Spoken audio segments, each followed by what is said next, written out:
Listo, ya está comenzando. Listo. Bueno, buenas noches para todos, espero se encuentren muy bien. Primeramente, pues dar la bienvenida a la segunda sesión de este curso.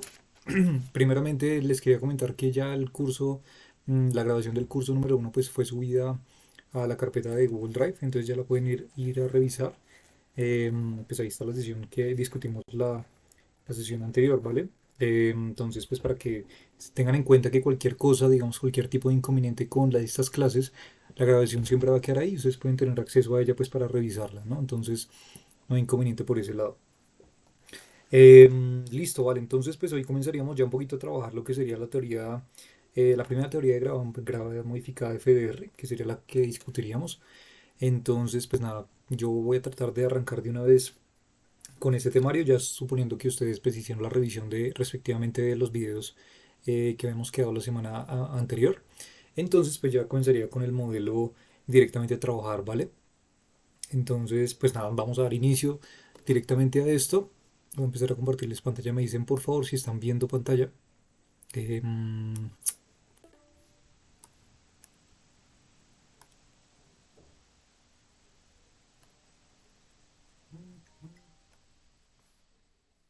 listo, ¿pueden confirmar si ahí ya están viendo pantalla, por favor? Sí, listo, perfecto. Listo, muy bien, entonces vamos a comenzar con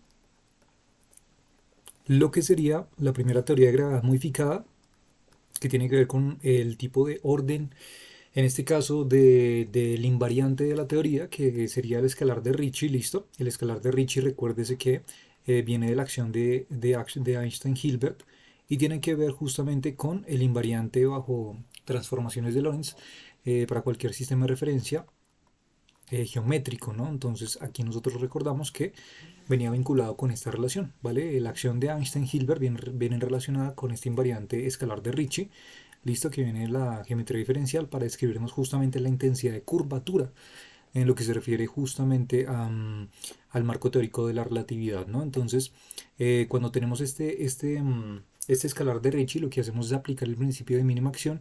Lo que logramos recuperar es justamente las ecuaciones de campo de Einstein-Hilbert, ¿no? Pero recuérdese también que eso sería un diferencial de volumen de cuatro dimensiones justamente espacio-temporales, ¿no? Y el raíz de menos g vendría siendo el jacobiano, ¿no? La relación, digamos, de la transformación en cualquier sistema de coordenadas y pues que nos mantiene invariante de este tipo de acción general, ¿no? Entonces voy a dar una introducción primeramente rápidamente histórica. De, cuando en 1915 publica Einstein su teoría de la relatividad general, pues de alguna forma dentro del marco conceptual, pues Einstein, digamos como que hace un llamado de atención justamente sobre su teoría, mencionando que esta teoría pues era bastante complicada y pocas personas del mundo lo lograrían realmente entender.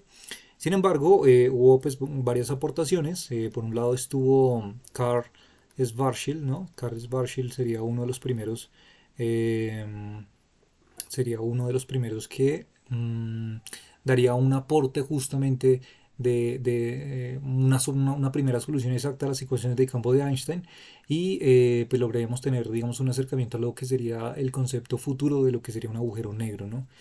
Eh, el nombre de este tipo particularmente siempre tengo inconvenientes con él, entonces no lo quiero copiar mal.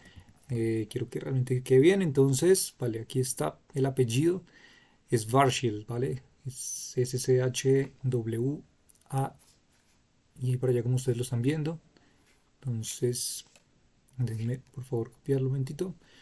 Es Schwarzschild. Schwarzschild. Listo. SCHW. No, sí, está bien. Listo, perfecto. Entonces, Carl Schwarzschild daría una de las primeras soluciones exactas, ¿no? Que es importante tener en cuenta una solución exacta, modelando pues lo que sería de alguna forma un tipo de objeto compacto, ¿no? Que no tendría carga y tampoco tendría momento angular y tendría una masa constante, ¿no? Entonces, esa sería la primera solución exacta que daría Carl Schwarzschild, justamente a lo que nosotros entenderíamos como un agujero negro estático, ¿no? Y pues sería una de las primeras soluciones. Aparte de Carl Schwarzschild, entraría otro tipo a jugar un papel importante, sería Arthur Eddington, que justamente fue la persona que daría paso, Eddington. Creo que si no estoy mal es así, tal vez me falta un H. Voy a revisarlo de una vez, no quiero que quede mal. Entonces tendríamos Edding. Sí, creo que está bien. Eddington, sí, está bien. Entonces, Sir Arthur Eddington pues sería una de las personas que comprobaría justamente la teoría de la relatividad de Einstein con el eclipse que hubo justamente en África, ¿no? Entonces, este sería uno de los resultados bastante importantes dentro de la relatividad general, pues para comprobar justamente esta deflexión de la luz, ¿no? Entonces, cuando teníamos una estrella detrás del Sol y cuando no estaba el Sol, lo que veíamos era una especie de cambio, ¿no? En ese tipo de estrella y ese efecto particularmente astronómico se llama deflexión de la luz. Entonces lo que teníamos de alguna forma era una relación aparente, ¿no? Entonces aquí teníamos la Tierra, por aquí teníamos el Sol, por aquí teníamos una estrella, y lo que pasaba es que la luz de la estrella, justamente al pasar, en este caso detrás del Sol, pues lo que pasaba era una especie de un prototipo de curvatura, eh, de, de cambio del ángulo en el cual se estaba proyectando esta luz, y lo que veíamos realmente era pues un tipo de, ¿de qué? De un prototipo de luz aparente, ¿no? Que la llaman. Entonces aquí teníamos una estrella, aquí lo que veíamos realmente era una estrella aparente, y la estrella real, ¿no? Entonces este tipo particular de predicción que hace Einstein con su teoría de la relatividad, pues sería uno de los detonantes importantes de Arthur Eddington, astrónomo, el mejor astrónomo para la época 1915 de Inglaterra. Entonces Arthur Eddington daría ese paso importante dentro del marco de la observación experimental de la teoría de la relatividad, ¿no? Entonces Arthur Eddington sería otra persona del que marcaría una importante contribución a la relatividad general. Entonces sería otra de las personas que realmente logran dominar para esta época las ecuaciones de campo de Einstein, ¿no? Junto con Karl Schwarzschild. Karl Schwarzschild, recordemos que estaba realmente en una situación bastante compleja, ¿no? Estaba en la guerra realmente. Este tipo, en sus tiempos libres, curiosamente empezaba a trabajar las ecuaciones de campo de Einstein y en sus tiempos libres logró realmente contribuir algo significativo para lo que serían épocas futuras en el marco de los agujeros negros, ¿no? Ya después, lastimosamente, moriría esta persona en la guerra y pues nos dejaría un gran legado de ahí para adelante. Perfecto. Y por otro lado tendríamos otra persona relevante llamada Hermann Weyl. Hermann Weyl particularmente es una persona curiosa e interesante porque dentro de este contexto histórico, pues lo que tenemos realmente es un aporte significativo en las ecuaciones de la relatividad general para la época, porque este personaje, Hermann Weyl, sería una de las personas que contribuirían de alguna forma a una primera teoría de gravedad modificada de las ecuaciones de campo de Einstein para la época, más o menos 1915-1916. Hermann Weyl era discípulo de David Hilbert. Si algunos han escuchado a David Hilbert, pues fue uno de los mejores matemáticos del siglo anterior, haría grandes contribuciones en muchos campos de la matemática. Y Hermann Weyl sería justamente un pupilo discípulo de David Hilbert. Entonces, estamos hablando de un personaje bastante contundente que inclusive en el futuro traería consigo aportes a la teoría cuántica de campos, con lo que se llamaría futuramente la teoría de grupos. Teoría de grupos que se aplicaría justamente para describir los fenómenos cuánticos dentro del marco de la teoría cuántica de campos. Entonces, este tipo realmente haría aportaciones significativas no solamente a la relatividad, sino también futuramente a la naciente mecánica cuántica, ¿vale? Hermann Weyl es nuestro personaje aquí principal porque Hermann Weyl sería una de las primeras personas que cogería la relatividad general y empezaría a analizarla matemáticamente desde los puntos de vista, pues claramente este personaje era netamente matemático, entonces él lo que haría sería atribuir unas características particulares, tratando de hacer ciertas consideraciones de la teoría, modificándola y ver qué tan efectiva era bajo ciertas condiciones, ¿no? Entonces Hermann Weyl sería la primera persona que aproximaría a lo que nosotros le llamamos hoy en día una teoría de gravedad modificada FDR. ¿Listo? FDR particularmente sería una teoría en el contexto de la relatividad, una teoría que lograría ampliar, ¿no? Estos conocimientos, digamos, este concepto en cuanto al invariante escalar de Ricci R que les comentaba anteriormente, y pues esto lo que lograría sería amplificar y lograr generalizar aún más las ecuaciones de campo de Einstein-Hilbert, llegando a que las ecuaciones de Einstein publicadas en 1915 serían una aproximación de este marco que empezaría a cuestionar Hermann Weyl, ¿no? Entonces, realmente para recuperar las ecuaciones de campo de Einstein-Hilbert, pues lo que nosotros necesitamos es hacer una aproximación, ¿no? Aproximación. Ya lo vamos a ver justamente cuando vayamos deduciendo cada una de sus características. Perfecto, entonces las ecuaciones de Einstein-Hilbert se pueden recuperar justamente haciendo una aproximación, ¿vale? Este ejercicio matemático, pues, digamos que tiene ciertas características que vamos a ir analizando a lo largo, pues, de la charla de hoy, pero, pues, el objetivo es que algunos de los detalles particulares matemáticos, pues, yo considerando justamente que ustedes hicieron la revisión y considerando, pues, que, vuelvo y repito, este es un curso de grado modificado de relatividad general, pues, digamos, ya ustedes pueden tener en cuenta estas características de las cuales yo voy a hablar, ¿vale? Ok, dentro de los videos de alguna forma que ustedes hicieron revisión, antes de empezar a dar la deducción de esta teoría de gravedad FDR, lo primero que hay que tener en cuenta son ciertas características matemáticas de las cuales se basa esta deducción. En primer lugar, lo que tenemos que tener en cuenta es que para justamente este término, particularmente, y voy a señalarlo con color azul, el raíz de menos g tiene una propiedad particular, y es que cuando tú encuentras la variación recuérdese que se simboliza con el símbolo delta minúscula. Entonces cuando tenemos la variación de justamente la raíz de menos g, lo que nosotros podemos encontrar de ello, eso está deducido en los videos que les comentaba que ya están subidos, lo que podemos encontrar es que cuando tenemos la variación de raíz de menos g, esto se ve compensado como este término que estoy colocándoles a ustedes aquí en este momento en pantalla. Entonces,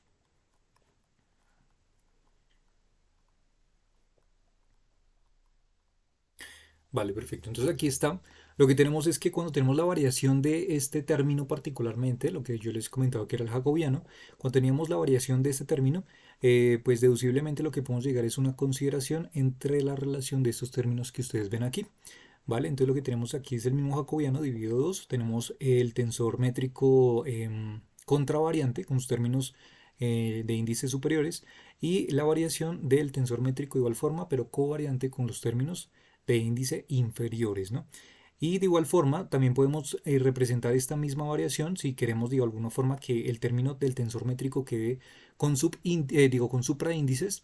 Si yo quiero que los índices queden como índices subíndices, o sea, término covariante, pues lo que voy a hacer simplemente es agregar un signo negativo. ¿Listo? Si quiero de alguna forma bajar este tensor métrico, los índices del tensor métrico, lo que puedo hacer es recuperar este mismo simplemente agregando un signo negativo. Este término, vuelvo y repito, todo esto que yo estoy comentándoles está deducido en los videos que están en el canal, y también en el blog que yo les envié, ¿vale? Entonces, por si de alguna forma tienen ustedes curiosidad acerca de cómo sale esto, pues dentro de los videos, del marco de estos videos, ahí está deducido paso a paso, detalle a detalle. ¿Listo? Vale, perfecto.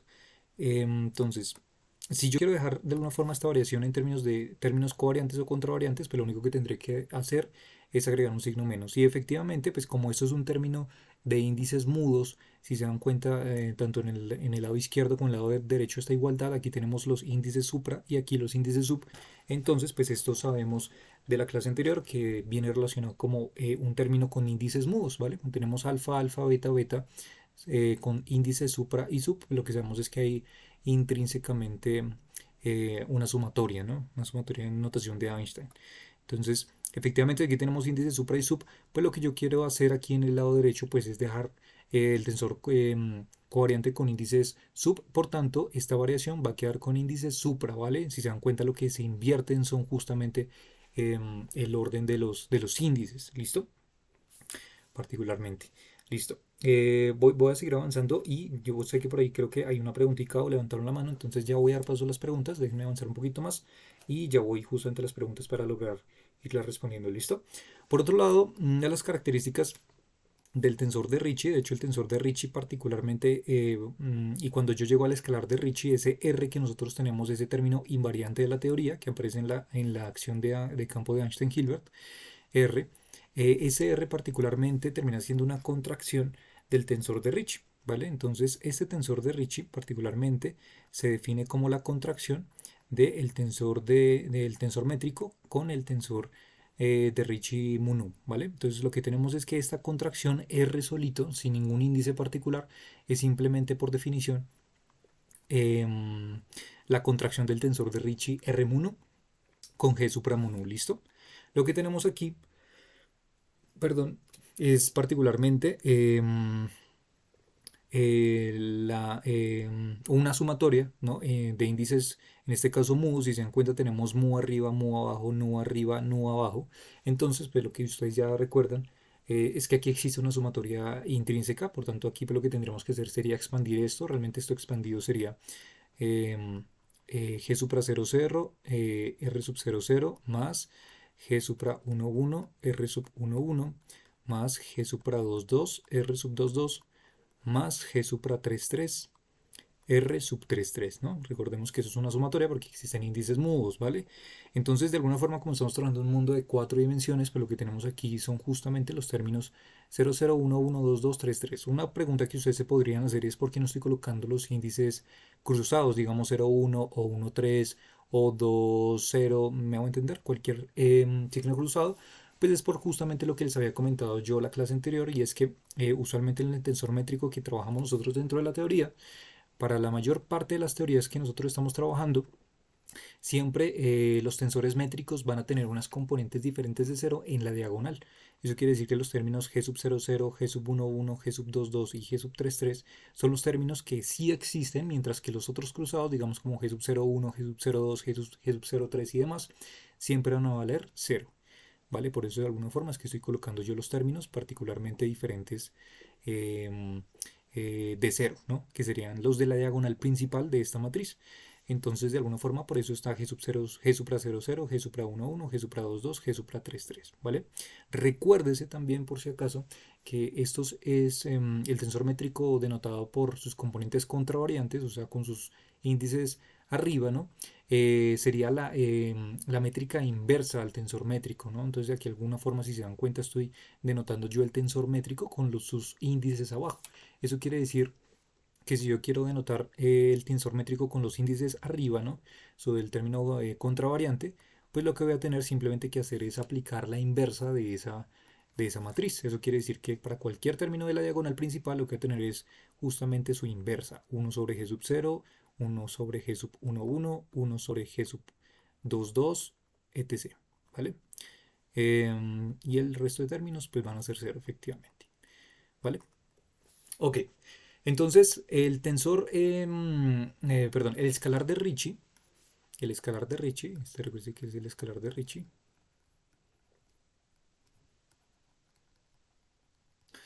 pues sería este término particularmente de la contracción del tensor de Ricci, ¿listo? Entonces esta R es el término invariante dentro de la teoría que les comento, en la cual se deducen las ecuaciones de campo clásicas de Einstein-Hilbert. Vale, perfecto. Y cuando nosotros queremos encontrar justamente la variación del escalar de Ricci, ¿no? ¿Cómo varía justamente este invariante de la teoría? ¿Cómo varía el escalar de Ricci? Pues lo que tenemos que hacer es recordar las propiedades básicas, la regla de Leibniz o la derivada de un producto, pues de estos términos multiplicativos que están representados como la contracción del tensor de Ricci. Por tanto, de alguna forma lo que tendré que hacer es aplicar recordémoslo así para traerlo a consideración como la derivada de un producto, ¿no? Entonces aquí lo que tengo es la derivada en este caso del tensor contravariante G supramu y el tensor covariante R sub mu, ¿vale? Eso quiere decir que lo que tendría que hacer con la regla de Leibniz, pues sería distribuir a los diferentes términos, ¿vale? Sería la derivada del primero por el segundo sin derivar, más el primero derivado por el otro sin derivar, ¿no? Entonces lo que tendríamos sería algo así como R mu nu por la derivada, pensémoslo como una derivada, ¿no? Es más bien un carácter infinitesimal y tiene otro significado, pero pues la regla de aplicación diferencial es la misma. Entonces lo que tendríamos sería delta de G mu nu más G supra mu nu, variación de R mu nu, ¿vale? Simplemente la derivada de un producto. Ok, entonces, pues hasta este momento ya estaríamos bien. Ahora lo que, digamos, lo importante a resaltar sería recordar un poco qué es la variación del tensor de Ricci, ¿vale? La variación del tensor de Ricci, como otra nota aquí importante, también deducida dentro de los videos que les comentaba, el cual pueden ir a revisar o dentro del blog. La variación del tensor de Ricci se puede notar como lo siguiente que voy a colocar acá. Y es simplemente la derivada covariante. Recordemos que la derivada covariante pues, es una asociación de la derivada ordinaria, ¿no? Las derivadas, digamos, en los espacios, en este caso tangentes a las curvas, incluyendo los símbolos de Christoffel que relacionarían justamente esos tipos de curvaturas, ¿no? Que existirían en, digamos, en espacios dimensionales curvos, ¿no? Entonces aquí lo que tenemos es la derivada covariante mu y la variación de los símbolos de Christoffel que introducimos la clase anterior, supra mu, sub nu, sigma, menos derivada covariante nu y variación de el símbolo de Christoffel, supra mu, sub mu, sigma. Listo. Esto lo encontramos, vuelvo y repito, deducido, por si acaso, si lo quieren ir a revisar en detalle cómo se deduce esto entre los videos. Esto usualmente se llama dentro de la jerga de la geometría diferencial y de la aplicación en la relatividad se llama como identidad de Palatini, ¿vale? Identidad de Palatini. Ok, eso quiere decir de alguna forma que entonces nosotros podemos reescribir nuestra variación nuestra variación del escalar de Ricci. Esto lo hago porque más adelante lo vamos a utilizar, por eso estoy haciendo todas las deducciones primero particulares. Entonces la variación del escalar de Ricci lo podemos reescribir como R sub mu nu variación de G supra mu nu más G supra mu nu y la variación del tensor de Ricci, pues se los acaba de colocar según la identidad de Palatini. Entonces la podemos reemplazar aquí en este término. Lo puedo dejar, bueno, aquí ya que estoy utilizando R mu pues podría dejarlo con esos mismos índices, pero aquí ya si se dan cuenta estoy utilizando nu sigma. Entonces pues no habría inconveniente en utilizar otro, otro qué, otros índices, ¿no? Recordemos que cuando yo logro, pues digamos, utilizar, digamos, hacer el cambio de los índices mudos y los índices libres, los índices mudos yo los puedo renombrar, mientras que los índices libres no los puedo volver a renombrar. Los índices mudos sí los puedo renombrar, ¿no? Entonces, permítanme aquí colocarlo simplemente renombrando como derivada covariante sub rho de la variación de el símbolo de Christoffel R supra rho nu mu menos. Ah, pero ok. Aquí yo lo dejé como R sub 1. Ah, no, antes sí estaría bien dejarlo tal cual como está acá arriba. Vale. Aquí yo lo dejé como R 1. Ok. Mm, sí, bueno, lo vamos a dejar así. Nu mu menos derivada covariante nu y variación del el símbolo de Christoffel rho y mu. Listo, perfecto. Entonces lo que hice fue simplemente aplicar la identidad de Palatini y ya, simplemente lo que hice fue reemplazar eso, no más, ¿vale? Ok. O sea que entonces, vuelvo y repito, vamos a representar la variación del escalar de Ricci cuando hagamos uso del principio de mínima acción. Entonces ya sabemos que la variación del escalar de Ricci lo podemos representar como esto que aparece aquí, según las consideraciones tensoriales, ¿vale? Recordemos por si acaso también los símbolos de Christoffel, cuál era su definición. Entonces, definición de la conexión métrica o símbolos de Christoffel.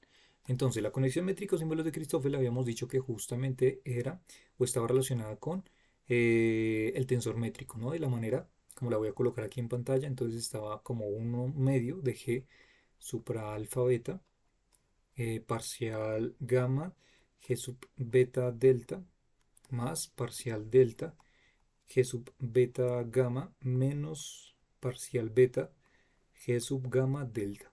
¿Listo? Entonces, una de las formas en las cuales podemos nosotros identificar justamente las componentes de nuestros símbolos de Christoffel, que no es un tensor, recuerde que no es un tensor, ¿vale? No es un tensor, son solamente componentes, coeficientes que los llaman. Entonces, Cada una de esas componentes la podemos calcular dependiendo de los términos que nosotros tengamos dentro del tensor métrico G sub mu nu, ¿vale? Entonces aquí tenemos sus componentes contravariantes, sus componentes covariantes, covariantes, covariantes y las derivadas parciales, ¿no? Recordemos que esta representación de la derivada parcial sub alfa, lo que estamos diciendo simplemente es una derivada parcial con respecto a cualquier coordenada x supra alfa, ¿no? Por si acaso recordemos esto. Entonces lo que estamos haciendo aquí es cogiendo las derivadas de esas componentes del tensor métrico, ¿vale? Y estamos encontrando justamente ese cambio en esas componentes. Y lo que estamos haciendo es sumar y restar esos particulares componentes de los cuales estamos asociando los símbolos de Christoffel, ¿vale? Y una vez ya definimos entonces o recordamos entonces también, esto también está deducido, los símbolos de Christoffel, podemos encontrar entonces la variación de los símbolos de Christoffel, ¿vale? Y la variación de los símbolos de Christoffel, déjenmelo colocarlos para que ahorita más arriba lo podamos relacionar de la misma manera, como lambda mu nu. Entonces lo que tendríamos sería un medio de lambda, eso sería alfa, y entonces tendríamos derivada covariante mu variación de g alfa nu más derivada covariante nu, esto sería variación de g alfa mu menos derivada covariante alfa g sub mu nu. Listo. Ya está. Entonces, cuando yo estoy aplicando la variación de este término símbolo de Christoffel, pues lo que tendré que aplicar también será la variación dentro de cada uno de estos términos, ¿no? Entonces, lo que nos damos cuenta de alguna forma es que cuando aplico la variación, en el lado derecho lo que nos retribuye, lo que nos cambia simplemente es este término de aquí y estos términos de aquí, ¿no? Entonces, lo que estamos haciendo simplemente es cuando aplicamos la variación, ¿cierto? Encontramos el carácter infinitesimal de los símbolos de Christoffel, pues lo que estamos dándonos cuenta es que estamos también teniendo el carácter infinitesimal de cada una de las componentes del tensor métrico asociado dentro del paréntesis, ¿vale? Esto igual, como vuelvo y repito, cada una de esas características está demostrada en los videos. Entonces, por si acaso, si les da curiosidad, pueden ir a revisarlo, ¿vale? Y ahora, una pregunta interesante sería ¿por qué hicimos la extrapolación de una derivada parcial a una derivada covariante, ¿no? Em, y la respuesta está en que, de hecho, curiosamente, cuando nosotros hacemos eso, hay una propiedad particular que viene relacionada con el tensor métrico y es que cuando nosotros tenemos la derivada covariante de cualquier tensor métrico, esto siempre se va a conservar. Y físicamente cuando algo se conserva, pues lo que tenemos es que la derivada de esa cantidad conservada va a ser siempre igual a cero. Y es que el tensor métrico tiene esa propiedad. El tensor métrico G sub 1 tiene una propiedad conservativa bajo las derivadas covariantes de cualquier espacio diferencial de n dimensiones. Entonces cuando aplicamos la derivada covariante del tensor métrico, esto siempre va a ser cero. Todo esto que yo estoy comentando está deducido en los marcos que ya estamos viendo, ¿vale? Entonces, por eso, de alguna forma, tener esto y recordando la definición de la derivada covariante, pues lo que hacemos es recuperar entonces, cuando yo aplico esto, es recuperar el mismo término G sub 1, perdón, G sub 1, G, a ver, G 1, en los cuales, pues si se dan cuenta, están relacionados con la definición anterior de los símbolos de Christoffel. Y se dan cuenta que hay derivadas parciales, mientras que aquí abajo hay derivadas covariantes. Entonces, bajo esta propiedad de la conservación del tensor métrico, ¿vale? De esta simetría, entonces lo que ocurre es que cuando yo voy a hacer uso de este carácter infinitesimal, estas derivadas se me amplifican en referencia a que podemos empezar a trabajar espacios totalmente curvos, pero considerando la condición de la simetría del tensor métrico, pues lo que hacemos es recuperar otra vez las derivadas parciales del tensor métrico, o sea, lo mismo que está arriba, ¿vale? Entonces, de alguna forma, pues lo que tenemos aquí es la conservación de esas cantidades, solamente que algunos autores prefieren seguir usando de alguna forma los términos de derivadas covariantes para decir que es un carácter mucho más general, ¿no? Entonces, para que lo tengan súper en cuenta. ¿Listo? Ok, entonces ya lo que tenemos aquí es cómo cambia justamente los símbolos de Christoffel o la conexión métrica de cualquiera de sus componentes, que es como lo estoy proyectando acá, ¿vale? Este término particularmente, todo el término general, pues si se dan cuenta lo estoy colocando de tal manera que me sirva para reemplazarlo en este término que tenemos aquí dentro de nuestra variación del escalar de Ricci, ¿vale? Si se dan cuenta aquí tenemos la variación de los símbolos de Christoffel con términos supra rho y sub nu mu, ¿vale? Entonces lo que tenemos aquí es la forma en la cual podríamos nosotros reemplazar ese término, todo este término, para índices diferentes, ¿vale? Ahora lo que nos podríamos preguntar sería cómo cambia los símbolos de Christoffel, donde tenemos dos índices repetidos, o sea, un índice mu, si se dan cuenta, aquí tenemos rho, rho, y aquí tenemos mu, ¿no? Entonces aquí en vez de r, de rho, nu, mu, aquí tenemos rho, rho y mu. Entonces tenemos un índice mudo, que sería en este caso rho, y entonces ahora tendríamos que preguntarnos cómo sería o cómo cambiaría, ¿no? La variación de los símbolos de Christoffel, donde dos índices de ellos se repiten, o sea, particularmente como el que tenemos ahí, rho, rho, mu, ¿no? Entonces tendríamos rho, rho, mu, tal cual el que está aquí. Entonces, considerando esto que tenemos aquí arriba, pues lo que tendríamos que hacer simplemente sería reemplazar. Podemos coger esta formulación general que ya acabamos de implementar y lo que nosotros podríamos hacer sería pues simplemente sustituir los índices, ¿no? Recuerden que como son índices mudos los puedo modificar, ¿vale? Entonces,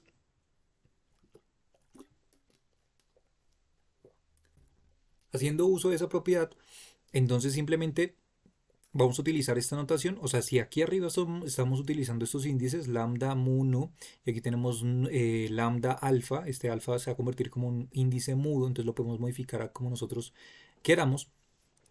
Entonces, pues lo que podemos hacer es la modificación de cada uno de los términos dependiendo de estos índices que tengamos, ¿vale? Entonces vamos a colocar lo mismo, un medio, y entonces aquí lo que vamos a tener es g, y aquí tenemos supra lambda. Entonces, si se dan cuenta, aquí este lambda es el mismo lambda que estaba acá arriba. Si se dan cuenta, si aquí arriba aparecía lambda, aquí sigue apareciendo lambda, pero aquí ya tenemos el término, el índice rho, por tanto aquí arriba pues deberíamos colocar el índice rho también, ¿vale? Siguiendo esta misma formulación. Ahora luego aparece un índice alfa, que si se dan cuenta en la parte izquierda no aparecía, por tanto es un índice mudo que vamos a introducir, pero que este índice mudo lo puedo llamar pues como yo quiera, ¿no? Entonces digamos pues para no utilizar el mismo alfa, déjenmelo llamar por ejemplo beta, ¿vale? Ya que beta no está en esta formulación anterior, ¿vale? Y luego seguimos la misma estructura de las ecuaciones que aparecen a continuación. Entonces aparece luego un paréntesis, luego aparece la derivada covariante sub mu, si se dan cuenta, ¿no? Entonces, si se dan cuenta, por aquí tenemos el índice de mu, que también está aquí en el lado izquierdo de la ecuación, ¿vale? O sea, que si aparece aquí mu, pues aquí también tendremos que colocar una mu, pero aquí en este caso, debajo tenemos el índice rho, por tanto tendríamos que colocar una derivada covariante sub rho, ¿no? Entonces aquí tenemos derivada covariante rho y seguimos con la misma estructura. Entonces tendríamos la variación del tensor métrico g sub alfa nu, ¿vale? Pero g sub alfa nu, fíjense que sería en asociación este alfa, es el mismo alfa que está acá arriba, pero aquí abajo tenemos un beta, por tanto colocamos un beta acá abajo. Y el nu que aparece acá abajo, pues está relacionado con este nu que está en el lado izquierdo, por tanto aquí ya no se llama nu, sino que nosotros lo llamamos mu, por tanto aquí deberíamos colocar un mu, ¿vale? Vale, o sea que tendríamos derivada covariante sub rho de la variación de g sub beta mu, ¿vale? Seguimos con la estructura. Luego sigue que coloquemos un más, colocamos un más entonces, y luego sigue con la derivada covariante sub nu, pero fíjense que aquí este sub nu nosotros lo llamamos mu, o sea que aquí colocamos un término mu. Listo, luego sigue la variación de g sub alfa mu, pero entonces este alfa nosotros lo llamamos beta, entonces colocamos beta, y este mu nosotros lo estamos llamando rho, entonces colocamos aquí rho, listo. Y por último restamos, dice que restemos la derivada covariante sub alfa, pero alfa, recordemos que acá abajo la llamamos beta, entonces colocamos beta, y aquí tendríamos entonces variación de g sub mu nu, ¿vale? Pero este sub mu nu, fíjense que sub mu nu sería esto mismo, ¿vale? Pero entonces aquí nosotros lo estamos llamando Rho y Mu, ¿vale? Listo. Ok, listo. Listo, listo, listo, listo. Vale, voy a preguntar mientras tanto, hago un stop ahí y pregunto si hasta ahí todo va bien. Bueno, yo una vez respondo preguntitas, cualquier cosa de alguna forma que tengan ahí para ir avanzando. Entonces hago un stop ahí. Preguntas que existan, inquietudes. ¿Todo está bien? Si todo está bien, porfa, coloquen o levanten la manito o coloquen bien. Listo, porfa. Dale, sí, dale.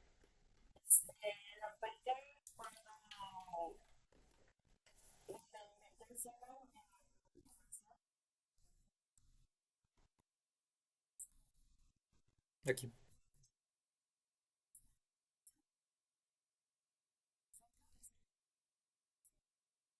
Correcto, es para facilitar los cálculos. Realmente eso sentido físico no tiene. Aquí realmente es un carácter netamente matemático. Buena pregunta, Citlali, gracias. Ujú. Listo, vale, perfecto. Listo. Vamos bien, vamos bien. Ok, súper. Todo va bien ahí.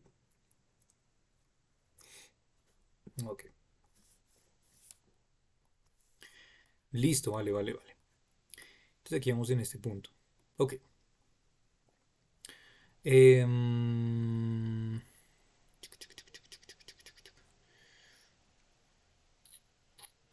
ok, ya vimos esto.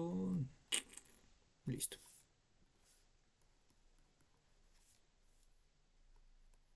listo. Dame un segundito, porfa. Un segundito, no me muero.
Listo, listo, listo, listo, listo.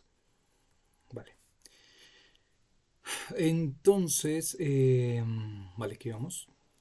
Todo bien.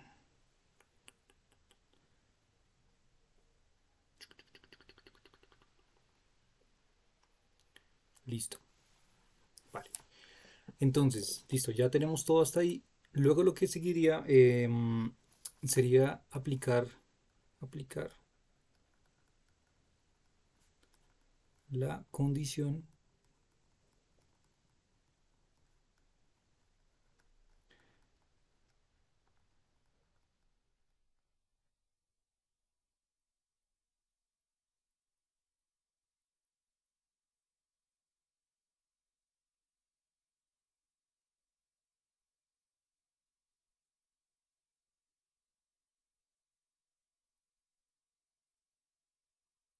Listo, entonces lo que seguiría a continuación sería aplicar la condición de la identidad de Palatini y la simetría del tensor métrico. Simetría me refiero a lo que está acá arriba.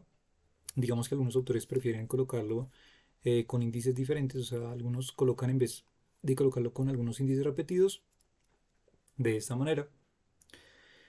Entonces, cuando uno aplica la identidad Palatini, eso también está demostrado justamente dentro de los videos, pero nosotros a lo que podemos llegar sería a que cuando tenemos índices repetidos, en este caso rho, mu, listo, la variación de rho, mu, entonces, pues lo que sucede es que estos dos últimos términos los podemos intercambiar, o sea, este término de aquí me refiero, y este término de aquí los podemos intercambiar los índices, o sea, me refiero rho y beta y rho, ¿vale? Y por tanto, cuando vamos a aplicar esa contracción de las propiedades que les dije arriba, pues esos dos términos, como si se dan cuenta, tenemos un más y un menos, terminan anulándose.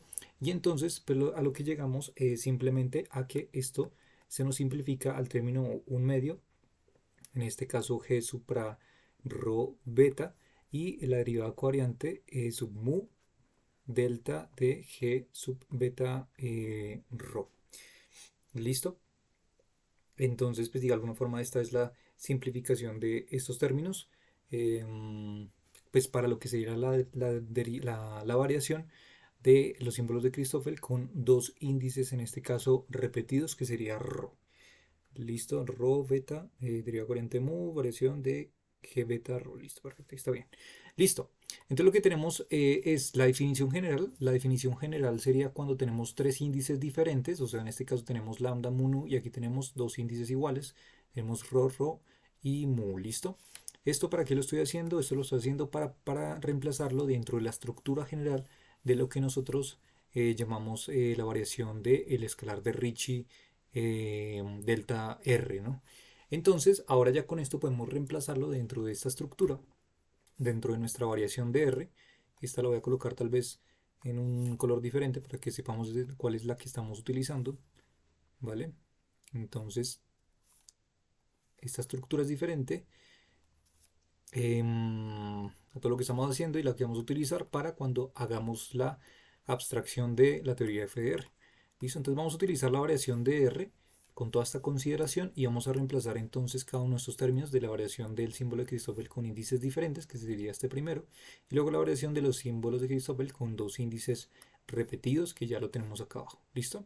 Entonces haciendo ese reemplazo, lo que llegaríamos sería lo siguiente. Tendríamos que entonces la variación de R la podemos reescribir como lo siguiente.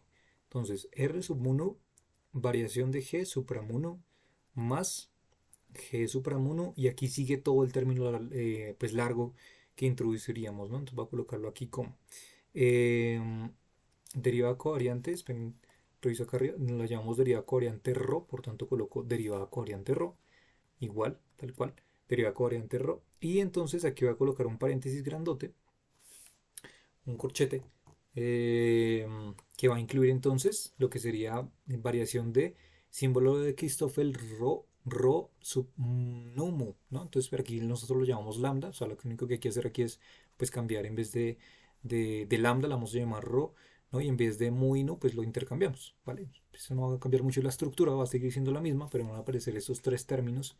Por tanto, tendría que ser entonces, sería un medio de G supra rho gamma, si quieren vamos a llamar a este índice alfa, en vez de alfa vamos a llamarlo gamma.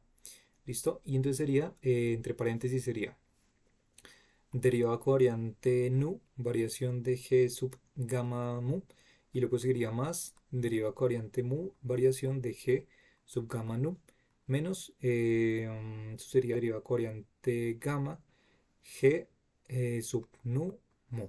¿Listo? Ahí se cerraría de alguna forma este primer paréntesis. Y aquí cerraríamos también con corchete. Y luego tendríamos que, según esta estructura arriba, tendríamos que restarle la derivada covariante nu al término de los índices repetidos. Entonces tendríamos que colocar menos, colocarlo acá abajito. Tenemos que colocar menos y esto sería entonces derivada covariante nu y paréntesis, aquí seguiríamos esta misma estructura, un medio de G supra rho beta, derivada covariante mu, variación de G sub rho beta. ¿Listo? Es lo mismo que está acá arriba. ¿Listo? Es lo mismo que está ahí arriba, pues lo pueden verificar. Lo único que hice de pronto fue invertir los índices. Recuerden que el tensor métrico tiene la propiedad de ser simétrico, ¿no? Eso quiere decir que si tengo G sub alfa beta, es lo mismo colocar que G sub beta alfa, ¿no? Entonces, recuerden que esta propiedad de la simetría del tensor métrico, por eso no importa si yo intercambio estos dos índices, en vez de beta rho, voy a colocarlo como rho beta. Simplemente para que siga el mismo orden que tenemos aquí como rho beta, pues aquí queda rho beta. ¿Listo? Simplemente es para eso. Ok. Listo. Pues ya está. Ahora entonces vendría la parte un poco más, digamos, amplia en términos matemáticos, porque aquí lo que tendríamos que hacer sería pues saber deducir entonces qué significaría cada uno de los términos que yo les voy a representar ahí. ¿Listo? O sea, qué significa hacer todo este paréntesis grande, ¿vale? Todas estas llaves, qué sería lo que me devolvería, ¿no? Esa es la parte importante. Entonces, voy a colocarles de una vez la pista porque Y pues esta deducción ya la vamos a hacer. Les voy a colocar el resultado que es lo que nos va a quedar, y es que lo que nos va a quedar es que la variación del escalar de Ricci, al final lo que nos va a quedar es R sub mu nu, variación de G supramu nu, o sea, el primer término queda totalmente intacto, y luego de esto va a quedar el siguiente término, más G sub mu nu, y luego va a aparecer un cuadrito, ¿no? Un, un cuadrado, y este cuadrado recordemos que se llama el D'Alembertiano, entonces va a aparecer el D'Alembertiano de la variación de G supra mu nu menos el derivada covariante mu derivada covariante nu de la variación de G supra mu nu. ¿Listo? Y recordando, pues como les digo, que el D'Alembertiano, el cuadrito, simplemente representa G supra mu nu, derivada covariante mu, derivada covariante nu. ¿Vale? Bueno, en este caso ya que estamos utilizando los mismos índices G sub mu nu, entonces si se dan cuenta cuando tenemos mu nu, por aquí también tenemos mu nu, tenemos mu nu, entonces pues para dejarlo en términos generales, no necesariamente tiene que quedar con los mismos índices, vamos a colocarlo como alfa beta, derivada covariante alfa, derivada covariante beta, ¿no? Entonces el de Lambertiano simplemente es una doble derivada, ¿no? Es una doble derivada covariante, pero pues con un término, con unos componentes del tensor métrico que van a venir agregados, ¿vale? Eso es el D'Alembertiano, para que ustedes lo recuerden. Cualquier cosa.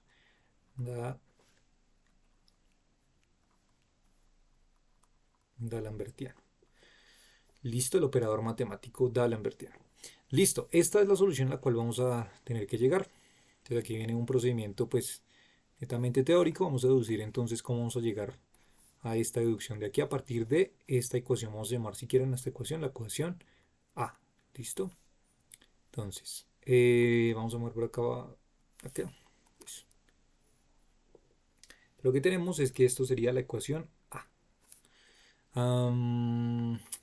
No, es una cosa para yo estar mirando la ecuación. Déjenme reproducirla de la misma manera, pero voy a colocarla un poquito más chiquita para que me quepan todos los términos y no estar subiendo cada rato. Entonces, más G supremo nu, y aquí irían las llaves, derivada covariante ρ, corchete, un medio de G rho gamma, paréntesis, derivada covariante nu, variación de G sub gamma mu más derivada covariante mu, variación de G sub gamma nu menos derivada covariante gamma, G sub nu mu, cierra, cierra, luego sigue entonces menos derivada covariante, no, entonces derivada covariante nu, un medio de G supra rho beta, ay, ¿qué estoy haciendo? Derivada covariante mu, variación de G sub rho beta. Cierro y cierro. Listo, ya está. Quedó lo mismo copiado. Entonces vamos a deducir esa formulación. ¿Listo? Ok. Entonces, lo que tenemos es esto. En principio, vamos entonces a tratar de aplicarlo. Este va a ser un procedimiento un poquito largo, ¿vale? Pero pues digamos que haciendo estos tipos de ejercicios es como nosotros podemos aprender a cómo operar estos tipos de tensores, ¿vale? O sea que esto realmente es bastante enriquecedor. Entonces, preparen su mente, ¿vale?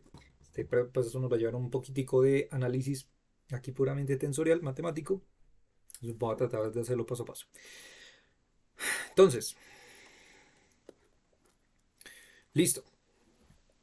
¿Qué es lo que tenemos entonces? Tenemos, inicialmente lo que tenemos aquí es, lo que tenemos que realmente deducir es cómo vamos a introducir todo este término que está aquí, la llave, junto con este término que está acá, ¿no?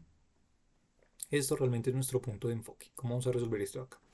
Entonces, en primer lugar lo que tenemos es que tenemos una derivada covariante, ¿no? Aquí tenemos como si fuera una especie de derivada. Piénsenlo como una derivada, son matemáticas ordinarias. Entonces tenemos una derivada. Pues como tenemos una derivada por fuera, pues lo que tenemos que hacer, ¿qué es? Introducirla, ¿no? Lo que tenemos que hacer es introducirla, ¿vale?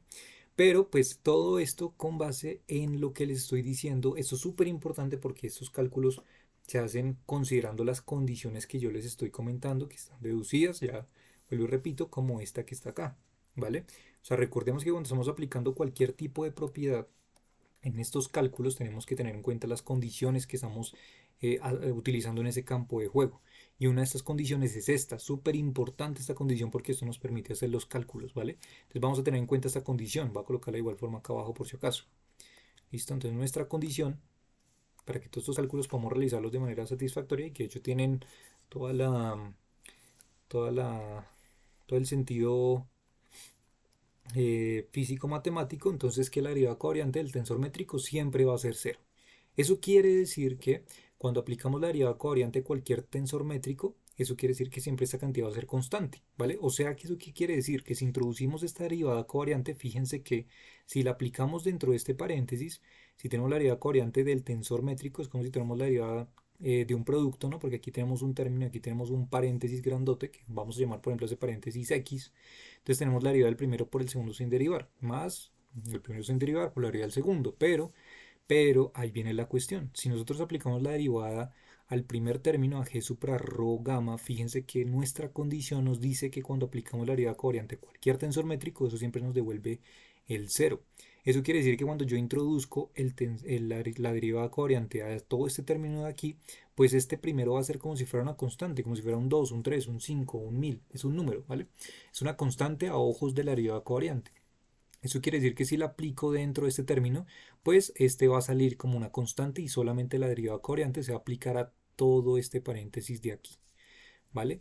Por tanto, entonces lo que nos quería sería que la variación del escalar de Ricci va a ser R sub mu nu, variación de G supremo 1, tendríamos más G supremo 1, y aquí tendríamos entonces la llave, y tendríamos entonces un medio de G supra-rho gamma, o sea, este término es constante, y pues el un medio evidentemente también es una constante, salen de la derivada, y lo único que tenemos que averiguar entonces es cuál es la derivada covariante de todo el paréntesis que está acá, ¿vale? O sea, tendríamos que hacer derivada covariante de nu, variación de G sub gamma mu más derivada covariante mu, variación de G gamma nu menos derivada covariante gamma, G sub nu mu. ¿Listo? Entonces lo que hice fue introducir solamente la derivada covariante dentro del paréntesis, pero pues como estos dos son términos constantes, pues lo que van a hacer será salir de las derivadas y solamente vamos a aplicar, vamos a averiguar qué significará entonces aplicar la derivada covariante a todo este paréntesis, ¿no? De igual forma va a pasar acá.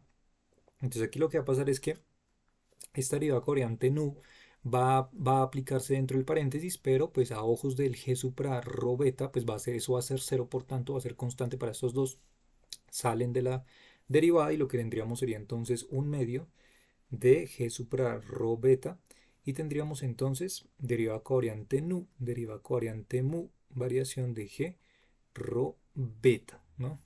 Y ya estaríamos ahí, en el campo de juego. Entonces ya lo que hicimos fue introducir en este paso, lo que hice fue introducir simplemente las derivadas covariantes que apliquen los términos que son diferentes de cero. ¿Listo? Pues ya está.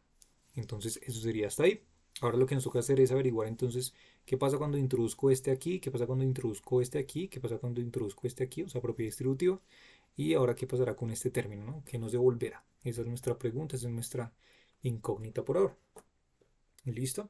Entonces recuerden, nuestra propiedad va a ser siempre utilizar este término de acá, esta condición.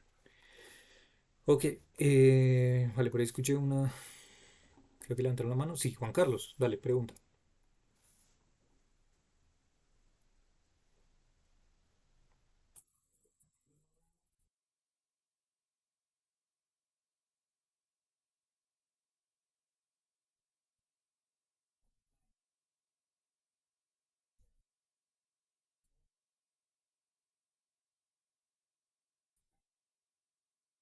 Vale, ¿cuál me dices? ¿Cuál término?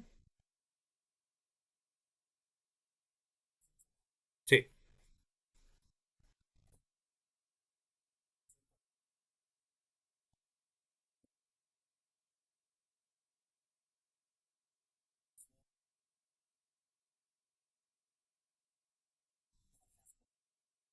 correcto. Ah, ok. Ok, ya te entendí. Muy buena pregunta, porque sí, tienes toda la razón. Digamos, esta propiedad de la conservación del tensor métrico no solamente se aplica a los términos covariantes, sino a los términos también contravariantes. Y esa parte es súper importante. Te la salté porque claramente, o sea, pues digamos de alguna forma, pues lo que tienes así en consideración, pues yo digamos lo obvié, pero pues como si tú tuvieras la derivada de, por ejemplo, si tú tuvieras aquí la derivada covariante, por ejemplo, de 2 digamos, ¿vale? Y eso sabes que te da cero, ¿sí? Pero pues como tú sabes que los términos contravariantes, o sea, el inverso, por eso yo hice la reiteración arriba, los términos inversos, pues es como hacer simplemente el inverso de 2 y el inverso de 2 sería 1/2, que sigue siendo una constante, ¿no? O sea, a ojos de la derivada covariante sigue siendo una constante. Pues yo lo que hago es obviar eso, pues porque yo sé que si para los términos covariantes la derivada covariante de ese tensor métrico es cero, pues también para los términos contravariantes será lo mismo, porque pues simplemente los términos contravariantes van a ser los inversos de los términos covariantes. Por eso pues la propiedad se aplica tanto en términos covariantes como contravariantes, pero pues es un apunte importante. Así que sí, gracias, Juan Carlos. ¿Listo? Listo, listo, perfecto, bien, bien. Un apunte ahí. Listo, pues ya está. Entonces, vale, sí, súper importante, esta propiedad no solamente se aplica covariante, sino contravariantemente. Ok, listo. Ok, ok, ok, ok, ok. Listo. Entonces lo que yo puedo hacer aquí es simplemente empezar a juguetear con esto, ¿vale? Entonces a continuación lo que voy a hacer es introducir las derivadas covariantes a cada uno de los términos. ¿Listos? Voy a hacer aplicar propiedad distributiva. Y a continuación lo que voy a hacer pues para los cálculos es, ojo con esto, voy a introducir estos términos G supra rho gamma y G supra rho beta los voy a introducir dentro de cada una de las derivadas que van hasta acá. Podemos pensarlo como un paréntesis acá, como un paréntesis acá, como un paréntesis aquí, ¿no? Entonces tenemos derivadas de cosas que están aquí dentro, derivadas de cosas que están aquí dentro, derivadas de cosas que están aquí dentro, ¿no? Igual forma acá. Entonces, chacos. Entonces, derivadas de cosas que están aquí dentro. Lo que voy a hacer es introducir este G supra rho gamma, lo voy a introducir dentro de estos paréntesis. ¿Por qué puedo hacer eso? Alguien se puede preguntar, ¿pero por qué vas a introducir eso? ¿Cómo así? ¿Cómo así que tan fácil? No, pues porque lo puedo introducir porque recordemos que otra vez considerando la condición que está acá arribita, las derivadas covariantes de G sub mu nu son iguales a cero. Eso quiere decir que este término a ojos de las derivadas covariantes va a ser constante. O sea que yo, si tengo una constante, pues la puedo introducir en cualquier paréntesis. Y eso no me va a violar ninguna ley porque pues esto siendo una constante puede salir o entrar del paréntesis como quiera, ¿no? Es como si tuviéramos, por ejemplo, derivada, digamos una derivada ordinaria de 2x, es lo mismo que tener 2 derivada de x, ¿no? Entonces simplemente lo que hago es sacar el 2, pero este 2 también lo puedo volver a introducir aquí dentro del paréntesis, pues eso no me va a afectar de alguna forma la derivada, ¿vale? Para que me entiendan lo que estoy haciendo. Entonces lo que voy a hacer aquí es a continuación lo mismo, es el mismo ejercicio, voy a introducir este g supra rho gamma dentro del paréntesis, ¿listo? Y eso no me va a violar ninguna ley porque sigue siendo una constante a ojos de la derivada covariante, ¿listo? Entonces ahí no tenemos ningún problema, por tanto, pues simplemente es introducirla, ¿vale? Algo de pronto importante, no sé si ustedes ya se lo cuestionaron, que sería una pregunta interesante que se pueden hacer es, ¿por qué digamos, aquí la variación, perdón, la derivada covariante de G sub mu nu es igual a cero, pero pues la variación de el tensor métrico, eso sí es diferente de cero, ¿vale? Pues vale, claro, pues porque de alguna forma tener la variación, esto sí me va a dar un nuevo tipo de función, y ese tipo, un nuevo tipo de función, la variación, o sea, el delta G sub cualquier cosa, eso no necesariamente debe ser constante, perdón, constante a ojos de la derivada covariante, ¿sí? A lo que es constante a ojos de la derivada covariante es simplemente el tensor métrico. Pero si se dan cuenta aquí dentro de estos paréntesis tenemos uy, aquí me faltó la variación. Aquí lo que tenemos es la variación del tensor métrico, ¿vale? Que es diferente al tensor métrico solito, solito. Ahora sí, esperen, coloco aquí bien. Listo. Ok, entonces lo que va a hacer simplemente es en este siguiente paso introducir pues distribuir cada una de las derivadas covariantes e introducir el tensor métrico a los paréntesis, ¿listo? Eso quiere decir entonces que voy a tener R sub mu nu, variación de G supra mu nu, más, aquí tendríamos G supra mu nu, aquí tendríamos llave, entonces tendríamos un medio, este medio también si quieren lo puedo distribuir de una vez, tendríamos un medio de derivada covariante ρ, derivada covariante nu, paréntesis G supra rho gamma, y eso sería variación de G sub gamma mu. ¿Listo? Cierro paréntesis, de igual forma ya te explico esto. Más, y eso sería entonces un medio de derivada covariante rho, derivada covariante mu, paréntesis de G supra rho gamma, derivada, perdón, variación de G sub, eso sería gamma nu, ¿no? Gamma nu. Cierro paréntesis, menos un medio, derivada covariante rho, derivada covariante gamma, paréntesis, G supra rho gamma, variación de G sub nu mu. Esperen que esa mu quedó como fea. Mu. Listo. Y nos faltaría el último término, que sería entonces menos un medio de, sería mm, derivada covariante nu, derivada covariante mu, g supra rho beta, variación de g sub rho beta. Listo, lo mismo que está acá. Listo, ya está. Entonces, ¿qué hice aquí? Por si acaso vuelvo a repetir. Entonces, lo que hice fue introducir en un medio G sub rho gamma. G supra rho gamma, perdón. Esto lo que hice fue introducirlo, ¿vale? Entonces aquí se dan cuenta el un medio quedó por todo lado, un medio, un medio, un medio. Aquí está un medio por todo lado. Aquí lo que terminó, pues, fue aplicando la derivada covariante rho a nu. Entonces, por eso aparece derivada covariante rho, derivada covariante nu.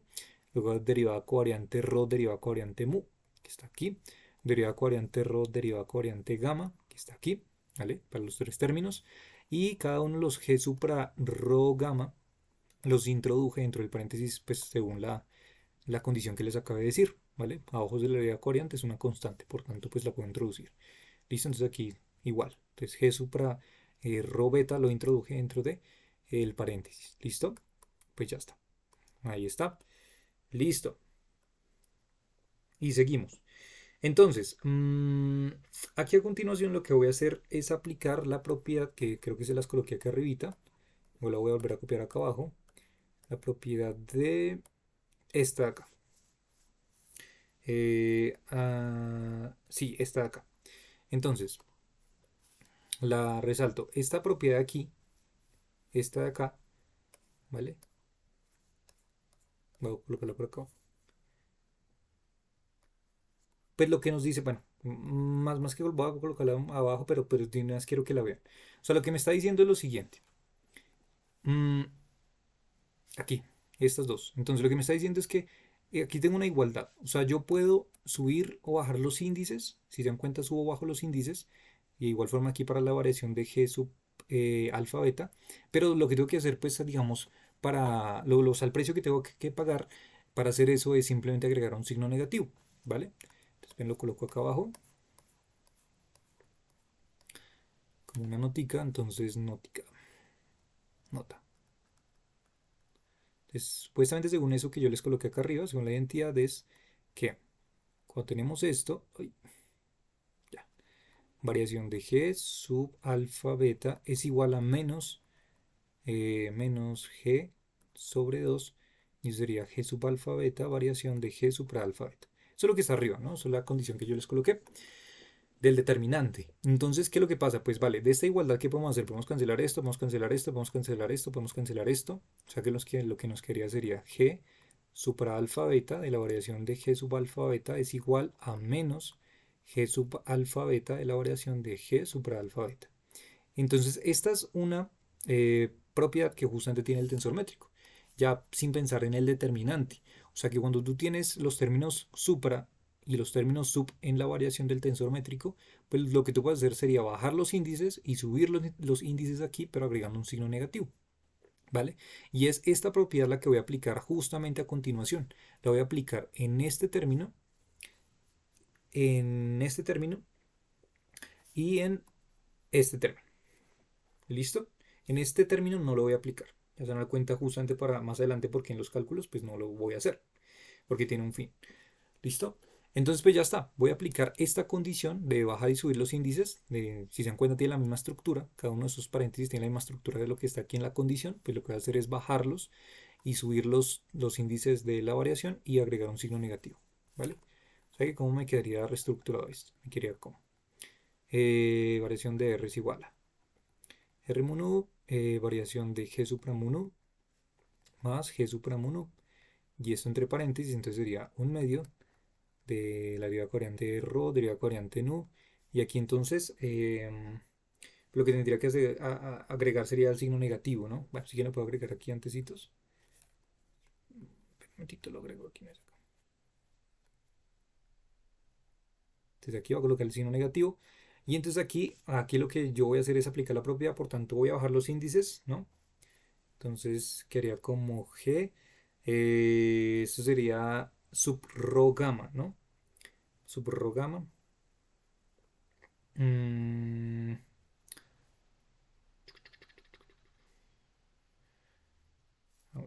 Espera un segundito. Rho gamma. Rho gamma mu. Si está bien. Gamma nu. Aquí, gamma nu. Sí.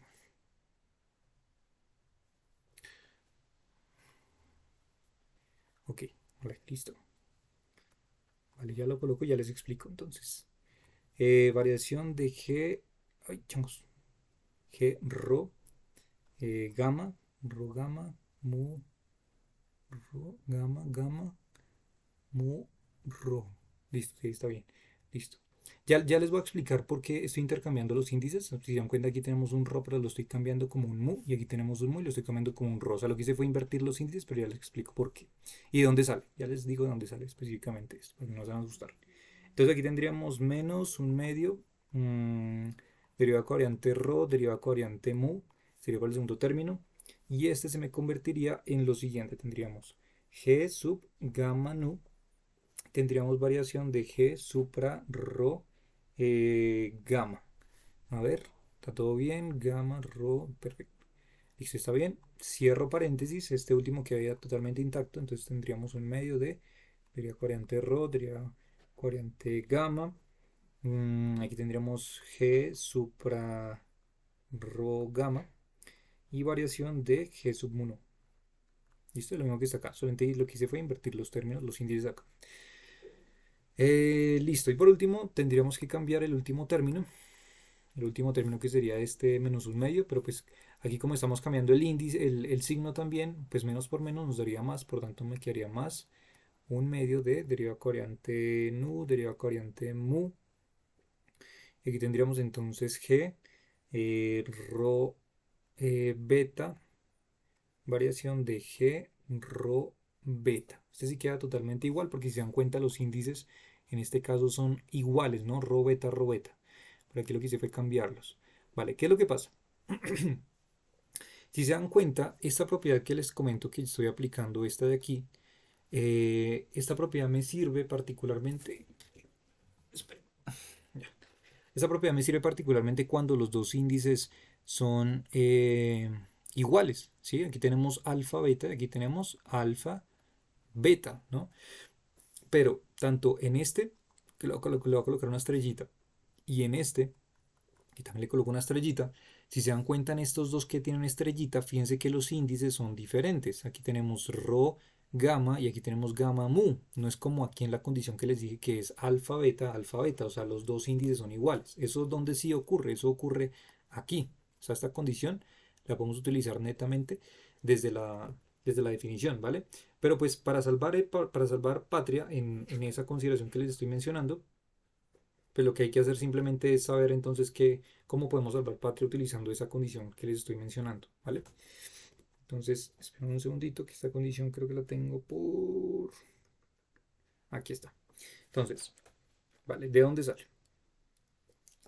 Vamos a deducirla rápido, que eso no se demora nada. Entonces, esta la vamos a amplificar, o sea, esta definición de alfa beta cuando tenemos los índices iguales, vamos a generalizar. Vamos a hacerlo aquí en el lado derecho para no ocupar tanto espacio. Aquí entonces, ¿cómo lo generalizamos? Entonces, generalización. Generalización. Entonces, esa definición de dónde sale, para que lo tengan en cuenta, sale de aplicar la variación del producto entre el tensor contravariante, digamos alfa, beta, vamos a colocarlo, y el tensor covariante, vamos a colocarle gamma, delta. ¿Listo? Esto que voy a colocar es la definición general, por eso es la generalización. Fíjense que aquí en vez de tener dos índices iguales, tenemos dos índices diferentes. ¿Sí? Alfa, beta y tenemos gamma y delta. Son cuatro índices completamente diferentes, ¿no?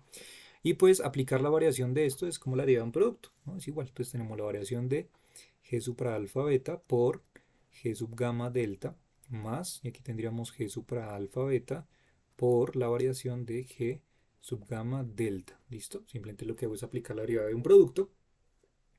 ¿Listo? Y ahora sí, entonces, pues lo que podríamos hacer, por ejemplo, sería reemplazar, que podríamos hacer sería, no, más bien que más que reemplazar, podríamos, por ejemplo, despejar por ejemplo, este término, por ejemplo, ¿sí?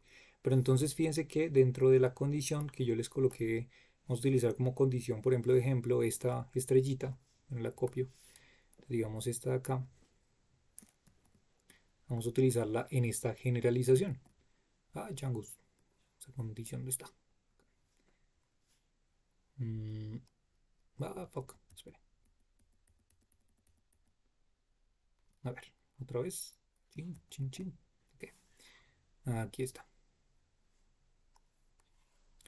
Listo, entonces, vale, esto es supuestamente lo que estamos tratando de invertir, ¿no? Los índices de este término son los que estamos tratando de invertir. Entonces, esta generalización la podemos aplicar justamente para esto. Fíjense que aquí lo que tenemos en este término que estamos tratando de deducir es G supra algo, variación de G sub algo, ¿no? Entonces, fíjense que se parece mucho a este término, o a este término, pero pues invertido, ¿no?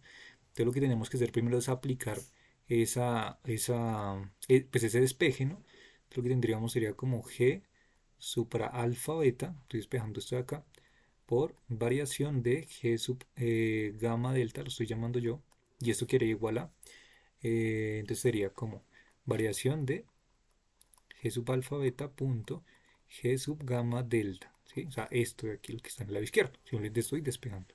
Y mando este a restar al otro lado, o sea, que sería menos variación de G sub alfa beta, G supra alfa beta por G sub gamma delta, ¿no? Entonces ahí está. Lo que hice simplemente fue despejar, ¿no?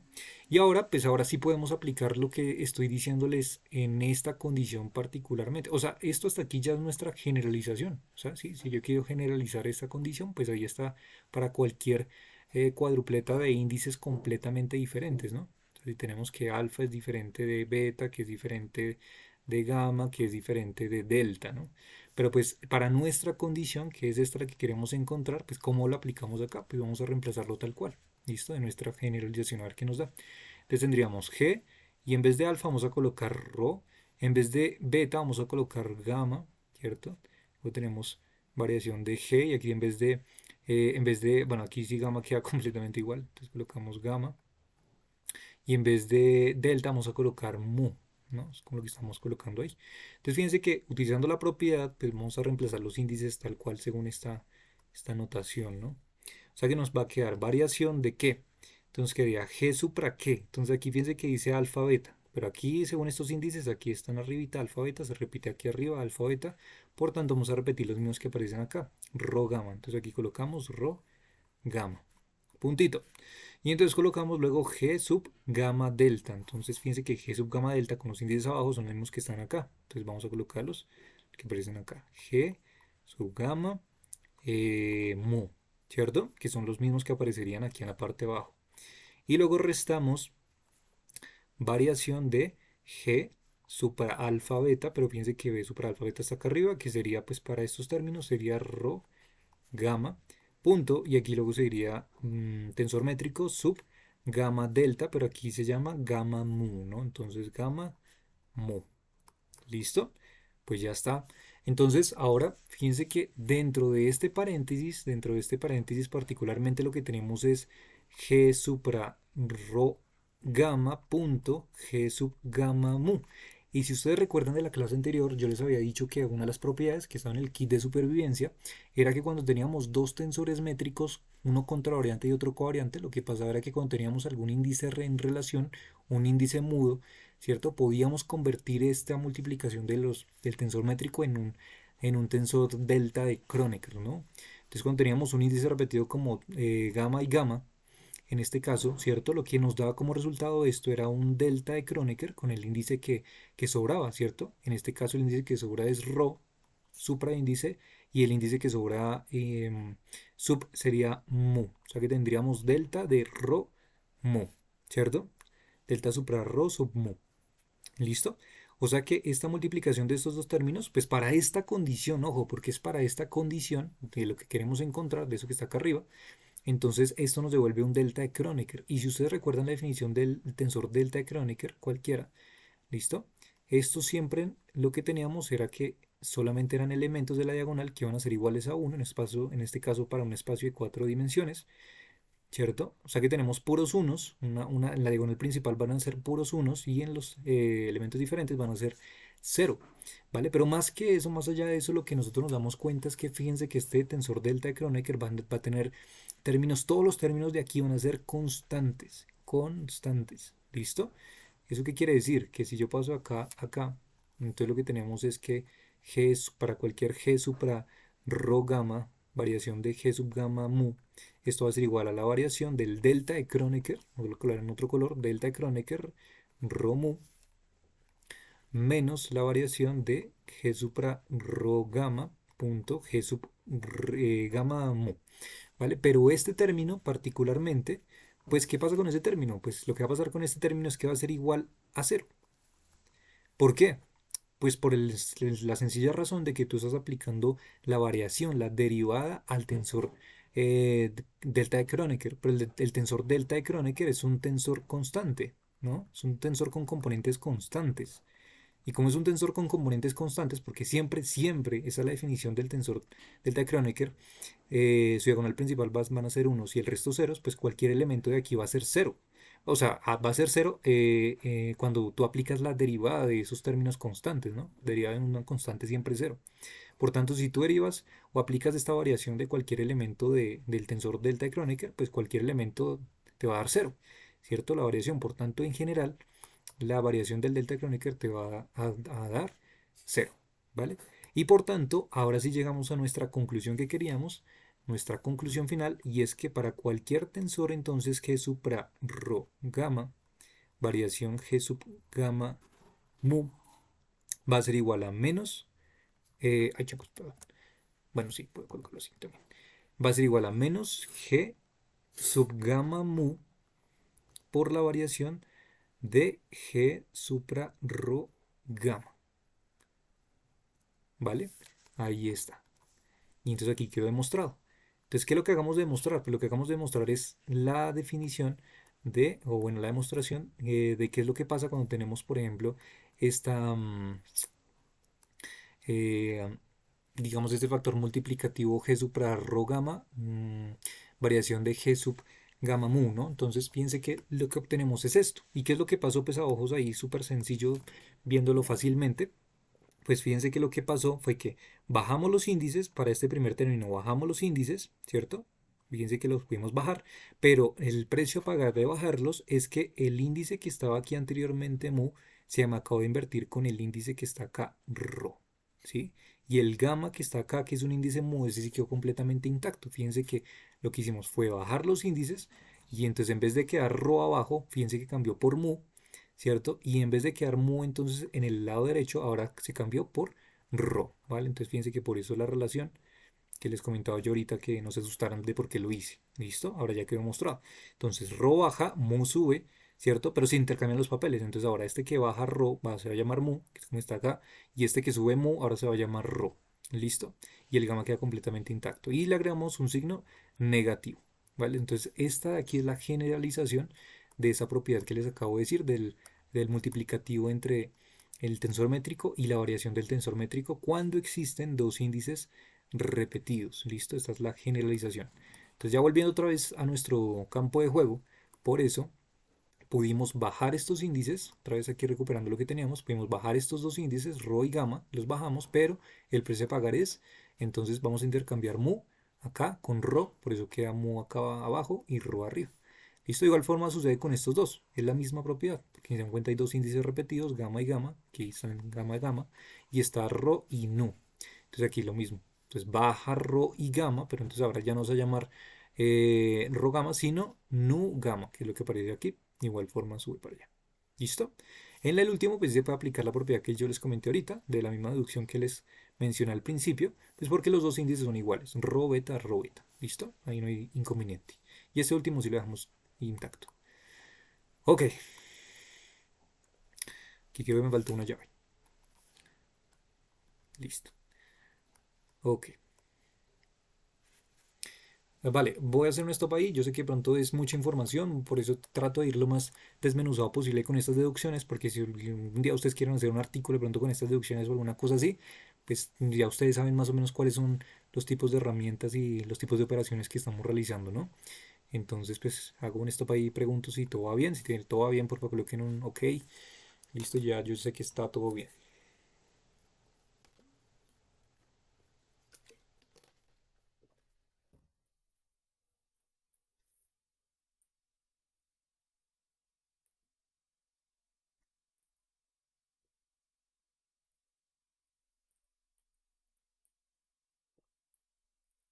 Listo, listo, listo. Súper bien, súper bien.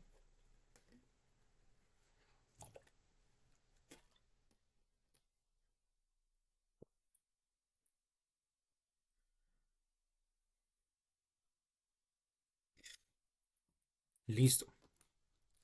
Continúo entonces. Vamos bien, vamos bien. Me alegra eso. Entonces, seguimos por acá.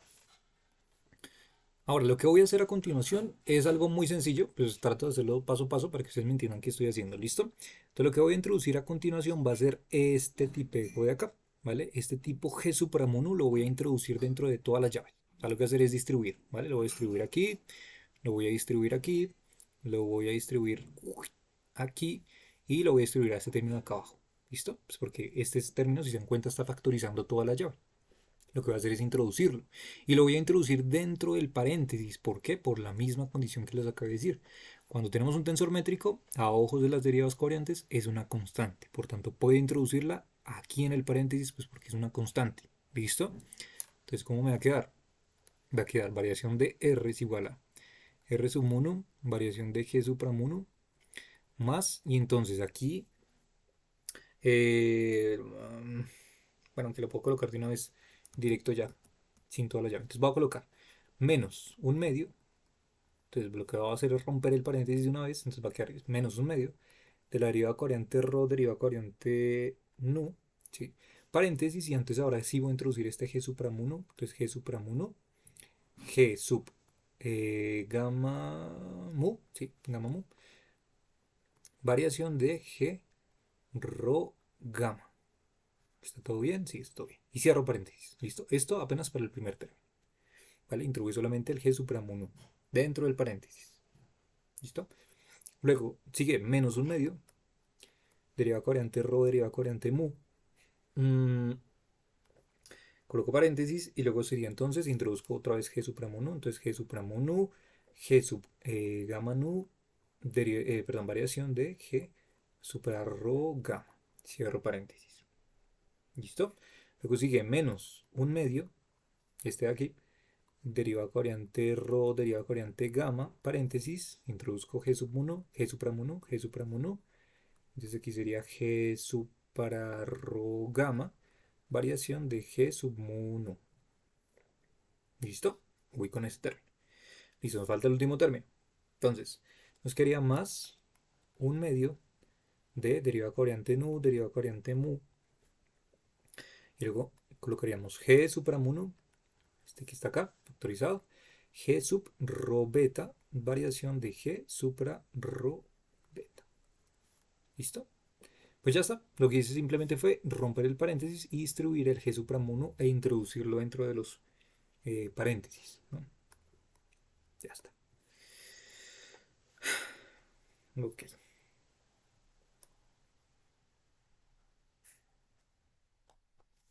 Listo. Vale.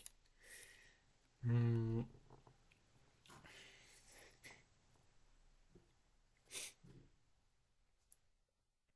ok. Entonces, ¿qué nos quedaría? Variación de R, el escalar de Ricci es igual a R mono, variación de G supramono menos un medio, derivada covariante rho, derivada covariante nu. Y en el paréntesis, ¿qué nos va a quedar? Pues fíjense que en el paréntesis lo que está pasando es lo siguiente. Fíjense de este término que está aquí. Quiero que lo revisen.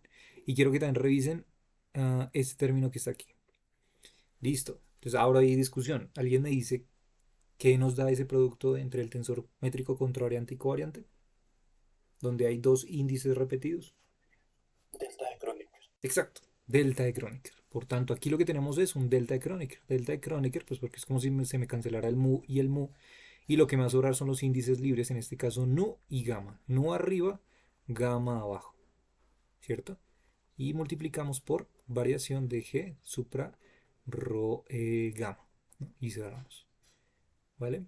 Seguimos entonces, menos un medio de derivada covariante rho, derivada covariante mu. Y aquí pasa exactamente lo mismo, ¿no? Entonces, pero entonces aquí el índice mudo es nu y nu. O sea que me va a quedar delta de Kronecker, supra mu, sub gamma, ¿vale? Y queda variación de G supra rho gamma, ¿no? Ya está. ¿Listo? Aquí en este último podríamos hacer algo. Pues lo que podríamos hacer en este último, de hecho, pues para que nos quede algo parecido, si se dan cuenta, aquí nos queda supraíndice, subíndice, supraíndice, subíndices, y de hecho en el último también supraíndice, subíndices. Pero aquí hay supraíndices, supraíndices, ¿no? Entonces podríamos bajar, por ejemplo, cualquiera de los dos. Pues de hecho, ya que introduje este de aquí, y fíjense que está en relación con este de aquí, pues fíjense que la multiplicación de estos dos, ¿cierto? G supra mu nu, variación de G sub mu nu, pues lo que les acabo de decir es que puedo aplicar la propiedad que he hecho está acá arriba, ¿no? Bien, esta de aquí, tal cual. O sea que para yo bajar estos índices, ya que tienen los dos índices iguales, mu nu, fíjense, mu nu, entonces pues simplemente los bajo y subo los otros, agregamos un signo negativo, o sea que va a ser igual a menos G sub mu nu, variación de G supra mu nu, ¿vale? O sea que lo que puedo hacer es, en este paso, es bajar estos índices, bajar este índice y subir este índice y agregar un signo negativo, ¿no? Entonces, si dan cuenta por este menos, pues se convertiría en un más, ¿no? Entonces tendríamos más un medio de la derivada covariante rho, derivada covariante gamma, ¿no? Y tendríamos en el paréntesis, ahora sí entonces me quedaría g sub mu nu, ya que lo bajé, el otro sí queda intacto, g supra rho gamma y variación de g, chacos, espere, g supra mu nu, ¿listo? Pues ya está. Y el último pues sí lo puedo dejar intacto, se lo puedo dejar igual, por eso no hay lío, entonces quedaría nu mu G supra mu nu, G sub rho beta, variación de G supra rho beta. Listo. Bueno, voy a hacer esto aquí y les digo que todo este cálculo que estamos haciendo tal vez es uno de los más largos en tratar de deducir las ecuaciones de FDR. Listo, no se asusten porque no piensen que esto apenas es un paso de muchos, porque digamos dentro del marco de la deducción de las ecuaciones FDR, realmente el paso más largo es este, ¿vale? Es tratar de deducir la forma más genérica de la variación del escalar de Ricci. Y esto usualmente esto no lo deducen en los libros. Yo he revisado algunos libros dentro de la literatura que yo les envié y muchos más, y esta deducción no la hacen, ¿no? Entonces esto queda como un anexo. Esto, pues, evidentemente, para los autores esto ya se debe deducir, ¿cierto? Pero pues al principio cuando uno está aprendiendo estos temas no es tan evidentemente. Por eso estoy tratando de hacerlo lo más deducible posible para ustedes, para que ustedes sepan de dónde vienen esos cálculos. Y si ustedes ven algunos de los artículos que yo les subí por ahí, donde ustedes ya ven las ecuaciones FDR, ustedes sepan de dónde carajos está saliendo, ¿no? Entonces, pues está saliendo evidentemente toda esta estructura que estamos nosotros creando, ¿no? Y estamos deduciendo. Entonces, para que lo tengan súper en cuenta. Wait.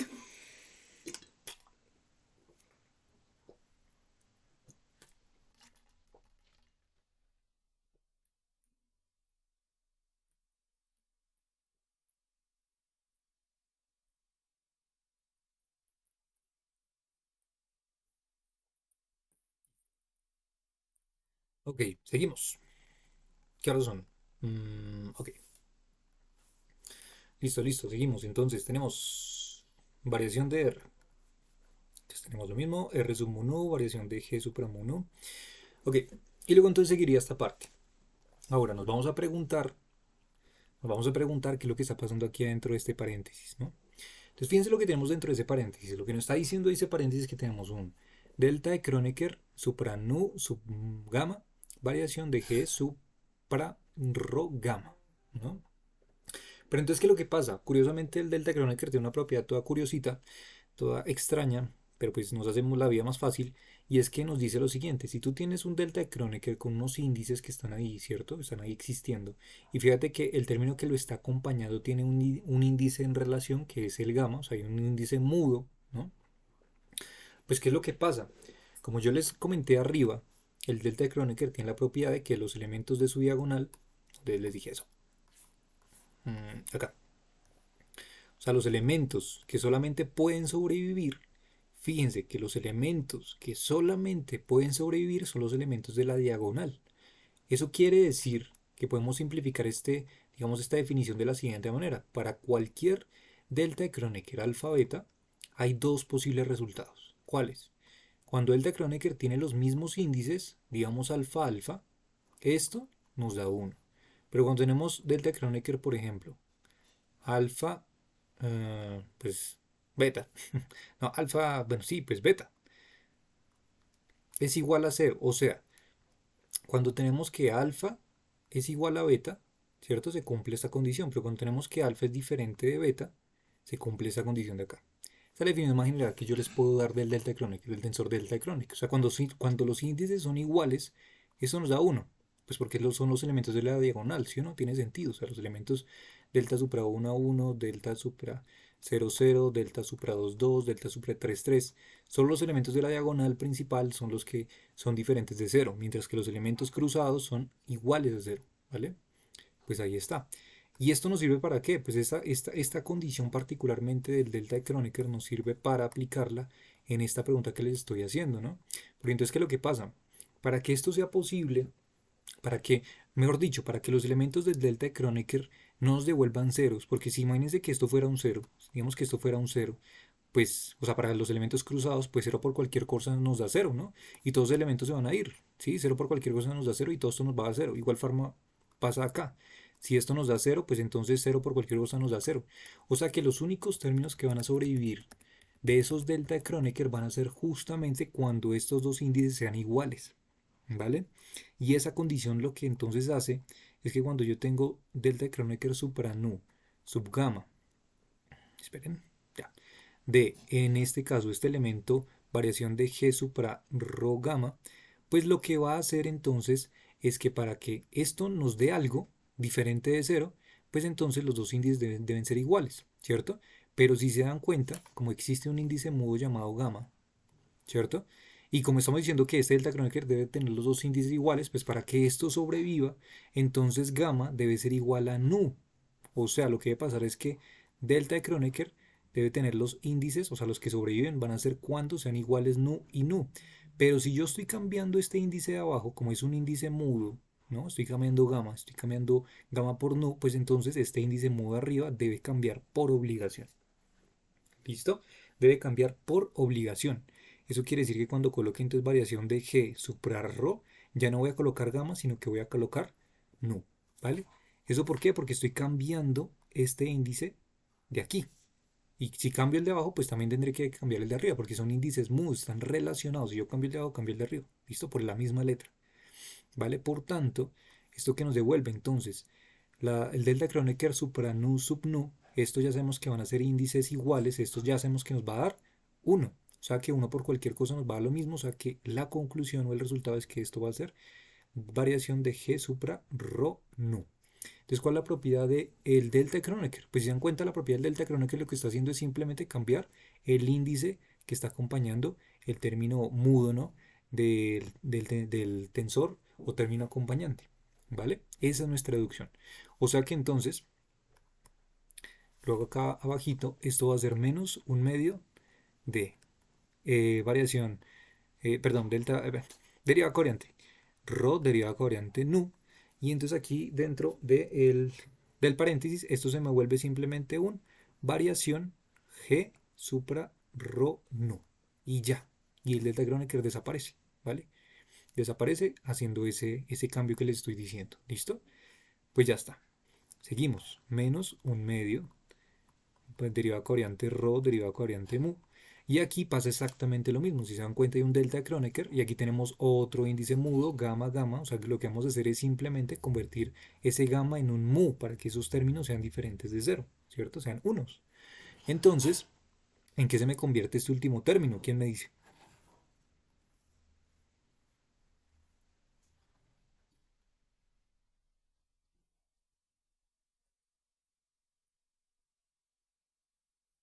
¿Alguien? ¿Alguien? Sí, sí, dime. Exacto, sería rho mu. Eso es, muy bien. Ya, eso hizo el delta Kronecker. Entonces lo que hizo el delta Kronecker fue simplemente transformar este gamma en mu, que es el que está acá arribita, ¿no? Lo abduce. Pues ya está. ¿Listo? Entonces seguimos. Más un medio de... Ay, chungos. Derivada covariante rho, derivada covariante gamma. G, bueno, aquí puedo intercambiar esto un momentito. Simplemente es el orden, no estoy viendo nada raro. Nu, variación de G, supra, nu. Eh,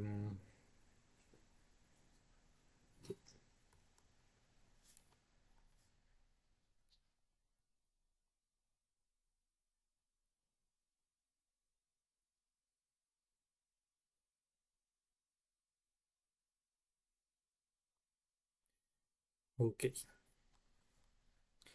listo. Lo que hice fue copiar lo mismo en el último término. ¿Listo? En este penúltimo lo que hice fue simplemente intercambiar estos dos, pero ahí no pasa nada, es conmutativo, ¿no? Listo. Ya está.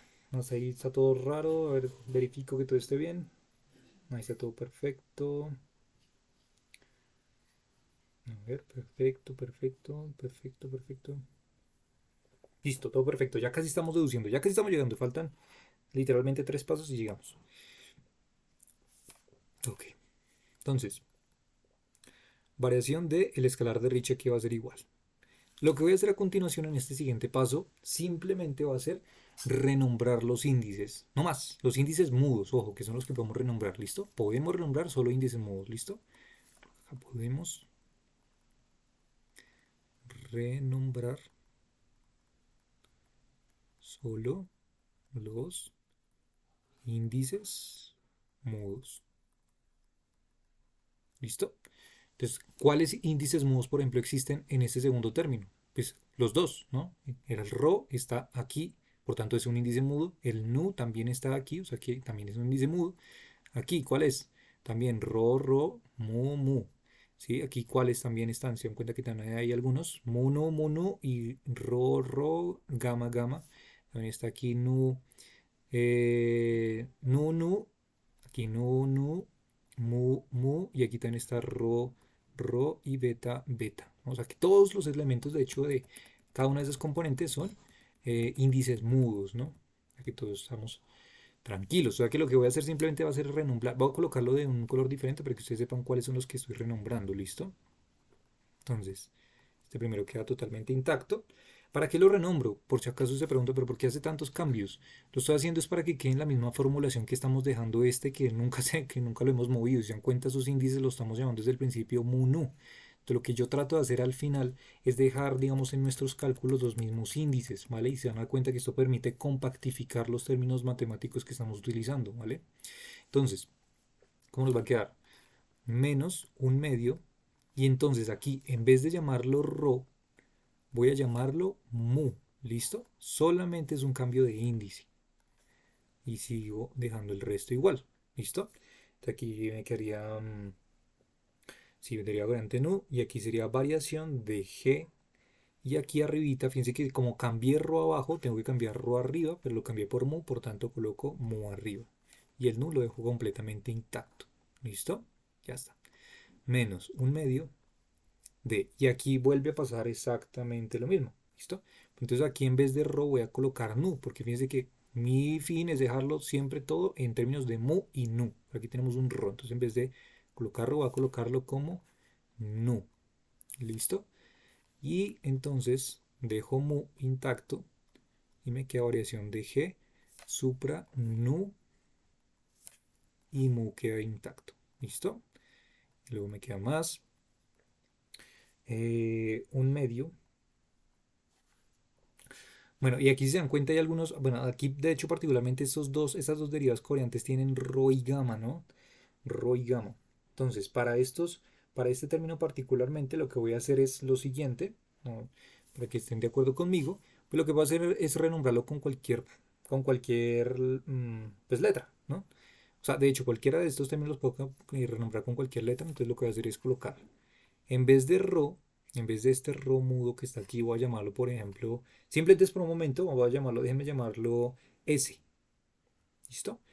¿Listo? Solamente por un momento, S, para no complicarme con más letras griegas. S. ¿Listo? Y el otro lo vamos a llamar, por ejemplo, T. ¿Listo? Entonces, si cambié estos dos índices de abajo, tengo que cambiar los dos de arriba. Por tanto, me va a quedar G supra S, T. ¿Listo? Vale. Y estos de aquí también déjenmelos renombrar.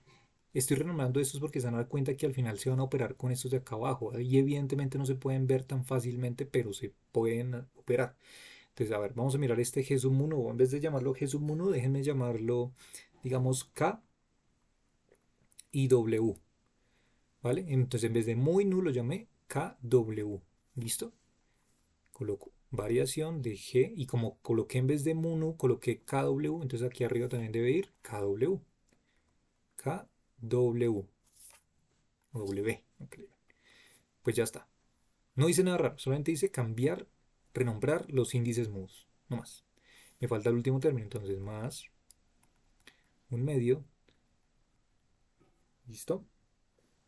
Y entonces aquí, esta de aquí, nu y mu. En vez de nu y mu, vamos a llamarlo otra vez, vamos a llamarlo S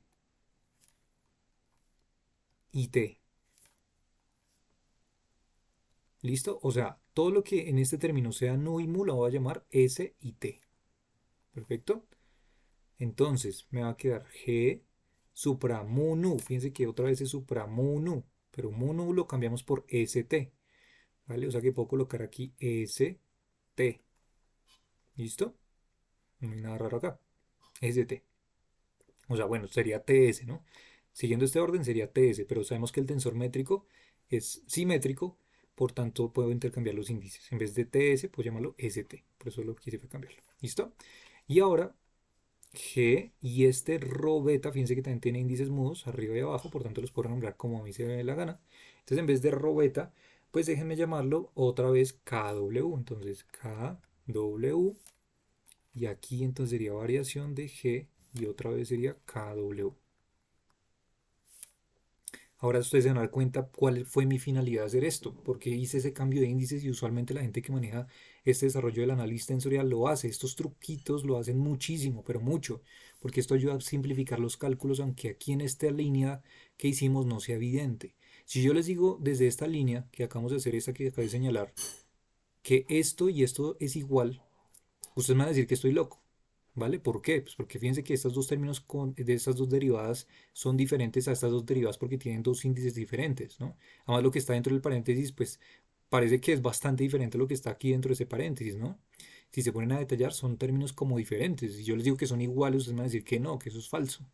Pero lo que estoy haciendo con ese renombramiento de índices y lo que usualmente hacen los relativistas cuando trabajan ese tipo de cosas es justamente, ya con la práctica uno lo empieza a ver más fácil, pero lo que podemos saber y deducir es que esos términos de hecho sí terminan siendo iguales. Y lo acabamos de hacer en ese renombramiento de índices. Fíjense que ahora si yo comparo este término de acá con este término de aquí, con ese renombre solamente de los índices, ahora ustedes sí me dan la razón y me dicen, Nicolás, sí tienes razón. ¿Vale? Fíjense que ahora sí aparece ST, ST, ST, ST, y aparece KW, KW, KW, KW. O sea que ahora sí, con ese renombramiento de índices, fíjense, la propiedad del renombramiento de índices me permite poder operar los términos que sí son iguales, ¿no? Que eran iguales, pero que evidentemente esta línea no se veían tan iguales. ¿Vale? Eso pasa, realmente sucede cuando existen índices mudos y vamos a empezar a verificar esas propiedades. Cuando no son índices mudos no podemos hacer eso, ¿listo? Pero cuando son índices mudos sí puede pasar eso.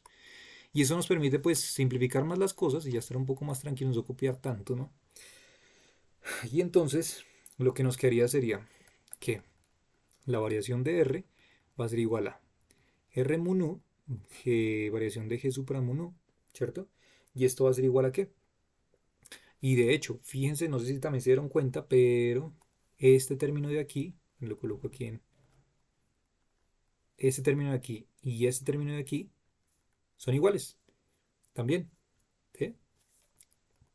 ¿Qué es lo que pasa? Pues si se dan cuenta aquí lo que hay están los índices, pero al revés, mu nu, y aquí aparece es nu mu. Pero otra vez, por la propiedad de la simetría del tensor métrico, es lo mismo hacer G supra mu nu que G supra nu mu. Es lo mismo, ¿vale? O sea que se dan cuenta, invertir esto también las derivadas covariantes se aplican, ¿no? Es como si tuviéramos, digamos como si tuviéramos una derivada mixta, ¿no? Que la llaman, así clásicamente. Entonces si tenemos dos derivadas, digamos la derivada de x, de la derivada de x de y, por ejemplo, esto sabemos que es lo mismo que simplemente introducir el x y sacar el y, ¿no? Entonces tendríamos derivada de x, ¿no? Entonces lo que se llaman a veces derivadas mixtas, ¿no? Las derivadas segundas de dos parámetros. Entonces lo mismo colocar primero una variable y luego la otra, primero colocar la segunda variable y luego la otra, ¿sí? Aquí pasa lo mismo, si tenemos la derivada de mu y derivada de nu, pues es lo mismo que colocar derivada de nu, derivada de mu, ¿listo? Cumple exactamente las mismas propiedades, ¿vale? Entonces a veces fíjense que cuando uno va aprendiendo esto de análisis tensorial, uno a veces al principio tiene miedo porque esos índices lo vuelven a uno loco, pero las propiedades que tienen de hecho son bastante similares a lo que uno ya sabe de cálculo diferencial, ¿vale? Entonces, estos dos términos terminan siendo iguales y entonces los termino operando, pues menos un medio de ese término menos un medio de ese término me da menos uno de ese término. Entonces, menos un medio de manzana menos un medio de manzana me da menos una manzana. O sea que nos quedaría menos una manzana. Pero esa manzana, permítanmelo colocar simplemente ya como el término, que sería entonces derivada covariante mu, derivada covariante nu, de la variación de g supra mu nu. Y ya operamos estos dos, ahora nos faltan los últimos dos, que serían, vean, más un medio de manzana, más un medio de manzana, pues me da una manzana, ¿cierto? Media manzana más otra media manzana me da una manzana.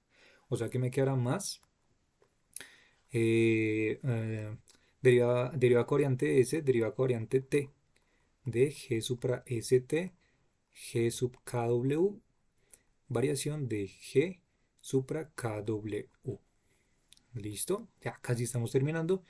Y entonces, ahora sí ya permítanme entonces renombrar finalmente ahora sí esta línea, esta última línea. Eh, Permítanmela llamar...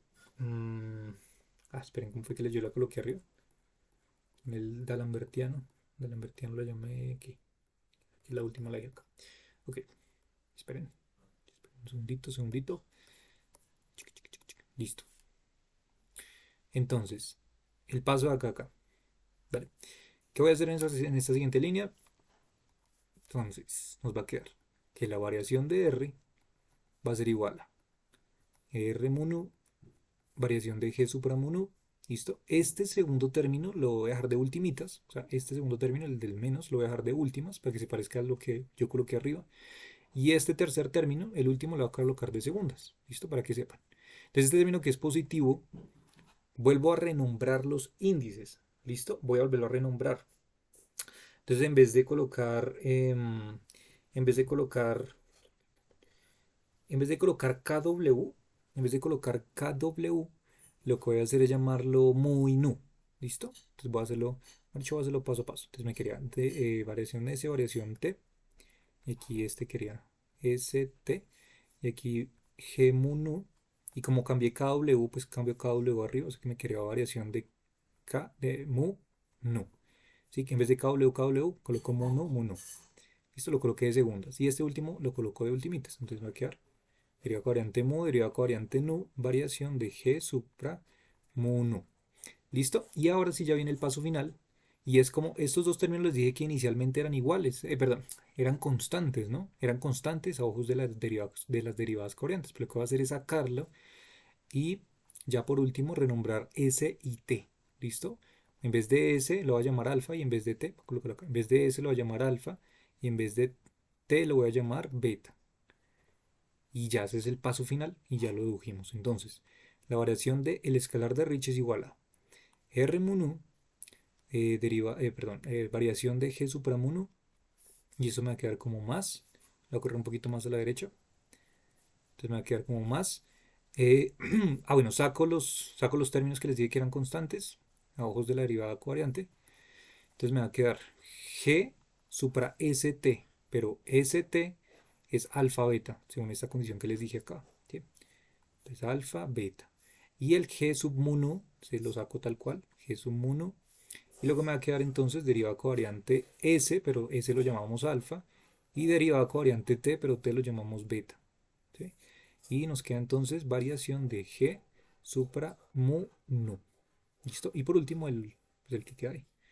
Mu nu, variación de G supra mu nu. ¿Listo? Perdón, yo le dije el último paso, ahora sí, es que para que quede bien bonito, más organizado. Entonces, vale, lo que voy a hacer simplemente es aquí. Voy a intercambiar estos dos términos. Este G sub mu nu lo voy a mover aquí, simplemente lo que voy a hacer es moverlo. ¿Listo? No hay lío porque el tensor métrico cumple propiedad conmutativa. Ah, maldita sea. ¿Qué hice? Ya, cumple propiedad conmutativa. Entonces, pues ya está. Aquí simplemente fue intercambiarlo. y ahora sí, la definición que yo les había dicho del D'Alembertiano, ¿recuerdan? ¿Recuerdan? Si no, me voy para arriba, tranquilos. La definición del D'Alembertiano era aquí. Fíjense, el D'Alembertiano es G supra alfa beta, derivada covariante alfa, derivada covariante beta. ¿Sí? Esa es la definición del D'Alembertiano, del cuadrito. ¿Sí? O sea que entonces, fíjense que eso es lo mismo que yo tengo aquí. Fíjense que aquí está, es exactamente lo mismo. O sea que en vez de esto puedo colocar cuadrito y ya. Entonces, final conclusion es que la variación del escalar de Ricci es R sub mu nu, variación de, variación de G supra mu nu más G sub mu nu, cuadrito, ¿cierto? D'Alembertiano, de variación de G supra mu nu menos derivada covariante mu, derivada covariante nu, variación de G supra mu nu. Y objetivo logrado. Aquí está nuestra demostración. Esta demostración, vuelvo y repito, esta yo no la he visto. Esta yo no la he visto. Es que tal vez exista. Siéndoles muy sincero, tal vez exista la demostración en algún libro, en algún artículo, no sé. Tal vez exista. Pero siéndoles lo más sincero posible, esta demostración realmente me tocó deducirla desde el inicio haciendo los trucos que me sabía. O sea, estos trucos y todo eso que yo acabé de mostrar para deducir esto, realmente no lo encontré en ningún libro, en ningún artículo. Tal vez exista, lo repito, tal vez exista, pero hasta el día de hoy no lo he logrado encontrar y toda esta deducción que les acabo de mostrar es una deducción netamente mía, por ahora. Por ahora, si ustedes la encuentran, me lo mandan, que yo lo quiero ver. Pues supongo que será igual como lo estoy haciendo, hasta de pronto, no, no sé, algunos trucos más por aquí raros que saquen los relativistas, pero esta deducción es netamente propia. Y esta deducción pues nos lleva efectivamente a la conclusión que es lo bonito de llegar a las ecuaciones realmente pues, evidentes de la teoría de Federer. O sea, que todo esto es real, esto no es falso, no es cosa que me inventé yo por ahí raras, ¿vale? Ahí está nuestra deducción. Entonces, la variación de R es igual a esto que está acá. ¿Listo? Ahí está la comparación. Entonces, si lo quieren ver otra vez comparado con lo que les había yo pronosticado al inicio, pues aquí está. Ahí está el pronóstico. Entonces, la variación del escalar de Ricci, R mu nu, variación de G supra mu nu, G sub mu nu, el cuadrito de Lambertiano, variación de G supra mu nu menos derivada covariante mu, derivada covariante nu, de la variación de G supra mu nu. Exactamente lo mismo que tenemos al final, nuestra deducción. Y pues ya está, y listo. Esta, lo que yo les decía, la demostración tal vez un poquito más larga porque dentro de este cálculo lo que nos permite, pues digamos, hacer con esta deducción mucho más general es lograr generalizar lo que les decía yo inicialmente de las ecuaciones de campo de Einstein-Hilbert, ¿no? Que realmente esta es la esencia de las ecuaciones. Solamente que algunos, digamos, algunos autores hacen caso omiso de este último término, ¿no? De este último término lo omiten, pues porque dado ciertas condiciones de frontera y ciertas condiciones de la geometría particular que están analizando, estos dos últimos términos son cero. Pero pues no necesariamente deben ser cero cuando estamos analizando teoría de Federer, grado modificada. Por eso nos interesaba saber cuánto valían estos dos y lograr deducirlo, ¿vale? Ok, entonces, espera un segundito, ¿qué hora son? ¿Qué hora son? 8:14, nos faltan entonces 6 minutos, y en esos 6 minutos voy a alcanzar, ojalá, a deducir ya las ecuaciones y no lo dejamos para mañana. ¿Listo? Aunque sería mejor como para mañana para no, para no estar corriendo y que ustedes vean y se sientan satisfechos, como yo. Entonces, simplemente voy a bajar sí, como el abrebocas de lo siguiente. Entonces, lo que mañana vamos a hacer es lo siguiente. La teoría clásica de Einstein-Hilbert, geométrica, esto es netamente geométrica sin incluir la materia. Fíjense que aquí no hay ningún aporte del tensor energía-momento, solamente la geometría. Entonces, la teoría de FDR se llama teoría de FDR porque la acción desde donde estamos partiendo, llamada acción FDR, pues ya no se va a escribir por términos del escalar de Ricci de orden uno. Fíjense que esto es de orden uno porque pues aquí hay un 1 de alguna forma, ¿no? Sino que lo que vamos a hacer es proponer, y de hecho no, pues no lo propongo yo, lo propone Hermann Weyl justamente, tratando de modificar las ecuaciones de Einstein, a ver qué tanta relevancia tienen cuando incrementa el orden mayor o órdenes mayores. Entonces, en vez de llamar R, o sea, un término de orden uno, vamos a llamar cualquier función que dependa de ese invariante de la teoría, o sea, cualquier función que dependa de ese escalar de Ricci, ¿vale? En este caso, con las mismas propiedades, con el mismo resto de propiedades, porque lo único que estamos cambiando es justamente el invariante. El invariante es lo que estamos modificando nosotros. O sea, ya no es un cualquier invariante de orden uno, sino que va a ser una función de ese invariante. Por eso se llama teoría f de r. Es una función que depende del escalar de Ricci, es invariante. Y cuando nosotros, que es lo que vamos a hacer mañana, hacemos o aplicamos el principio de mínima acción para tratar de deducir las ecuaciones de movimiento, así como cuando aplicamos las ecuaciones, cuando aplicamos el principio de mínima acción a la acción de campo de Einstein-Hilbert y me devuelve las ecuaciones de campo de Einstein en el vacío, entonces esto de aquí, que es lo que nosotros conocemos como,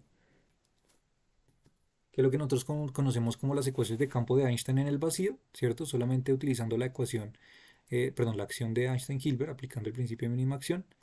Entonces, ¿qué es lo que nosotros vamos a deducir mañana? Pues que aplicando el principio de mínima acción a esta generalización de las ecuaciones FR, pues nos van a volver algún tipo de ecuaciones de movimiento. Y estas ecuaciones de movimiento que vamos a llegar mañana van a ser las ecuaciones generalizadas FR para cualquier tipo de orden de nuestro invariante, ¿vale? ¿Y esto para qué nos sirve? Pues digamos en general, ya para terminar, o sea, ¿por qué Hermann Weyl propone, digamos, modelos donde tenemos funciones de R? Pues porque si nosotros tenemos, por ejemplo, pensemos en el caso R, pensemos un momentito como si fuera una función, es como si fuera x, ya vamos a llamarla x. Entonces una función que depende de x, ya vamos a llamarla x, ¿vale? Pero ¿qué pasa si yo, por ejemplo, incremento el orden de r, por ejemplo, r a la 2, o si incremento r a la 3, o si incremento r a la 4, o si incremento cualquier tipo de función, digamos, no necesariamente polinómica de r? Pues lo que va a empezar a pasar es que esta función va a tener un tipo mucho más grande de intensidad, ¿no? O sea, si lo graficáramos de alguna forma, es como si tuviéramos aquí, digamos, en función de x, sería una línea recta. Aquí luego tendríamos una parábola, ¿cierto? Y luego, ¿qué empieza a pasar cuando empezamos a aumentar el orden, ¿cierto? Entonces, lo que empieza a pasar es que esta curvita se va a empezar a cerrar más, ¿cierto? Esta parábola se empieza a cerrar mucho más con respecto al eje X, se empieza a cerrar más.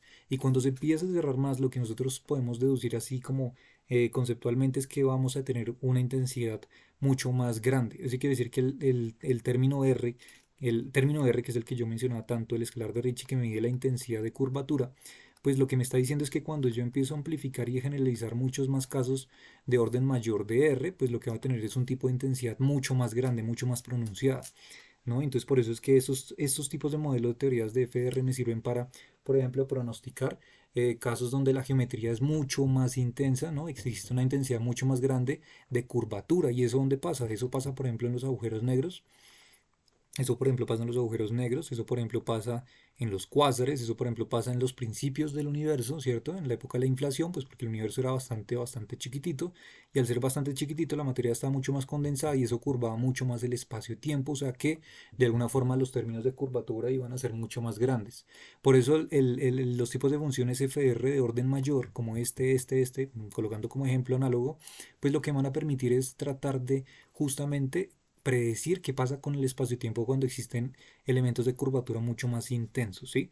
Y esas son las propiedades de este modelo FDR y eso es lo que vamos a lograr deducir. Esa ecuación me van a permitir llegar a casos donde la gravedad sea mucho más intensa, ¿no? El espacio-tiempo esté curvado de una manera mucho más intensa. Por eso es que estos modelos se aplican a estos y muchos más casos de los cuales de pronto vamos a mencionar, ¿vale? Y pues es tema actual de investigación, entre otros modelos de grado modificado, ¿vale? Entonces este va a ser la abrebocas ya para mañana, para que mañana lo buscamos las ecuaciones de campo a partir de esta acción y pues ya todos ya estaremos felices pues para ver la aproximación de campo de Einstein-Hilbert y todo lo que lleva de ahí para allá. ¿Listo? Listo, entonces yo creo que aquí ya cierro con esto. Entonces pues hasta ahí. ¿Preguntas? ¿Tienen preguntas? ¿Inquietudes?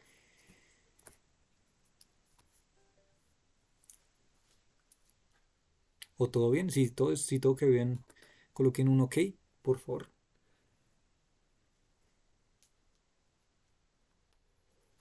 Sí, listo, súper, súper.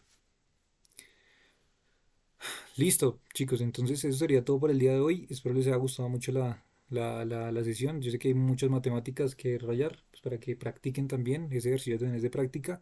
Y entonces, pues ya mañana entonces le trabajamos a la deducción y ahí para allá todo lo que necesitemos. ¿Listo? Entonces, pues nada, no siendo más, me despido por este momento y nos vemos entonces mañana. ¿Listo? Se cuidan mucho, que les va muy bien, chicos. Bye. Está bien. Sí, ok, listo, listo, vale, sí, listo. Para mañana entonces si quieres me preguntas. Si quieres guarda las preguntas y me las comentas mañana. ¿Listo? Así es, Denis, eso es. Muchas gracias, se cuidan. Bye.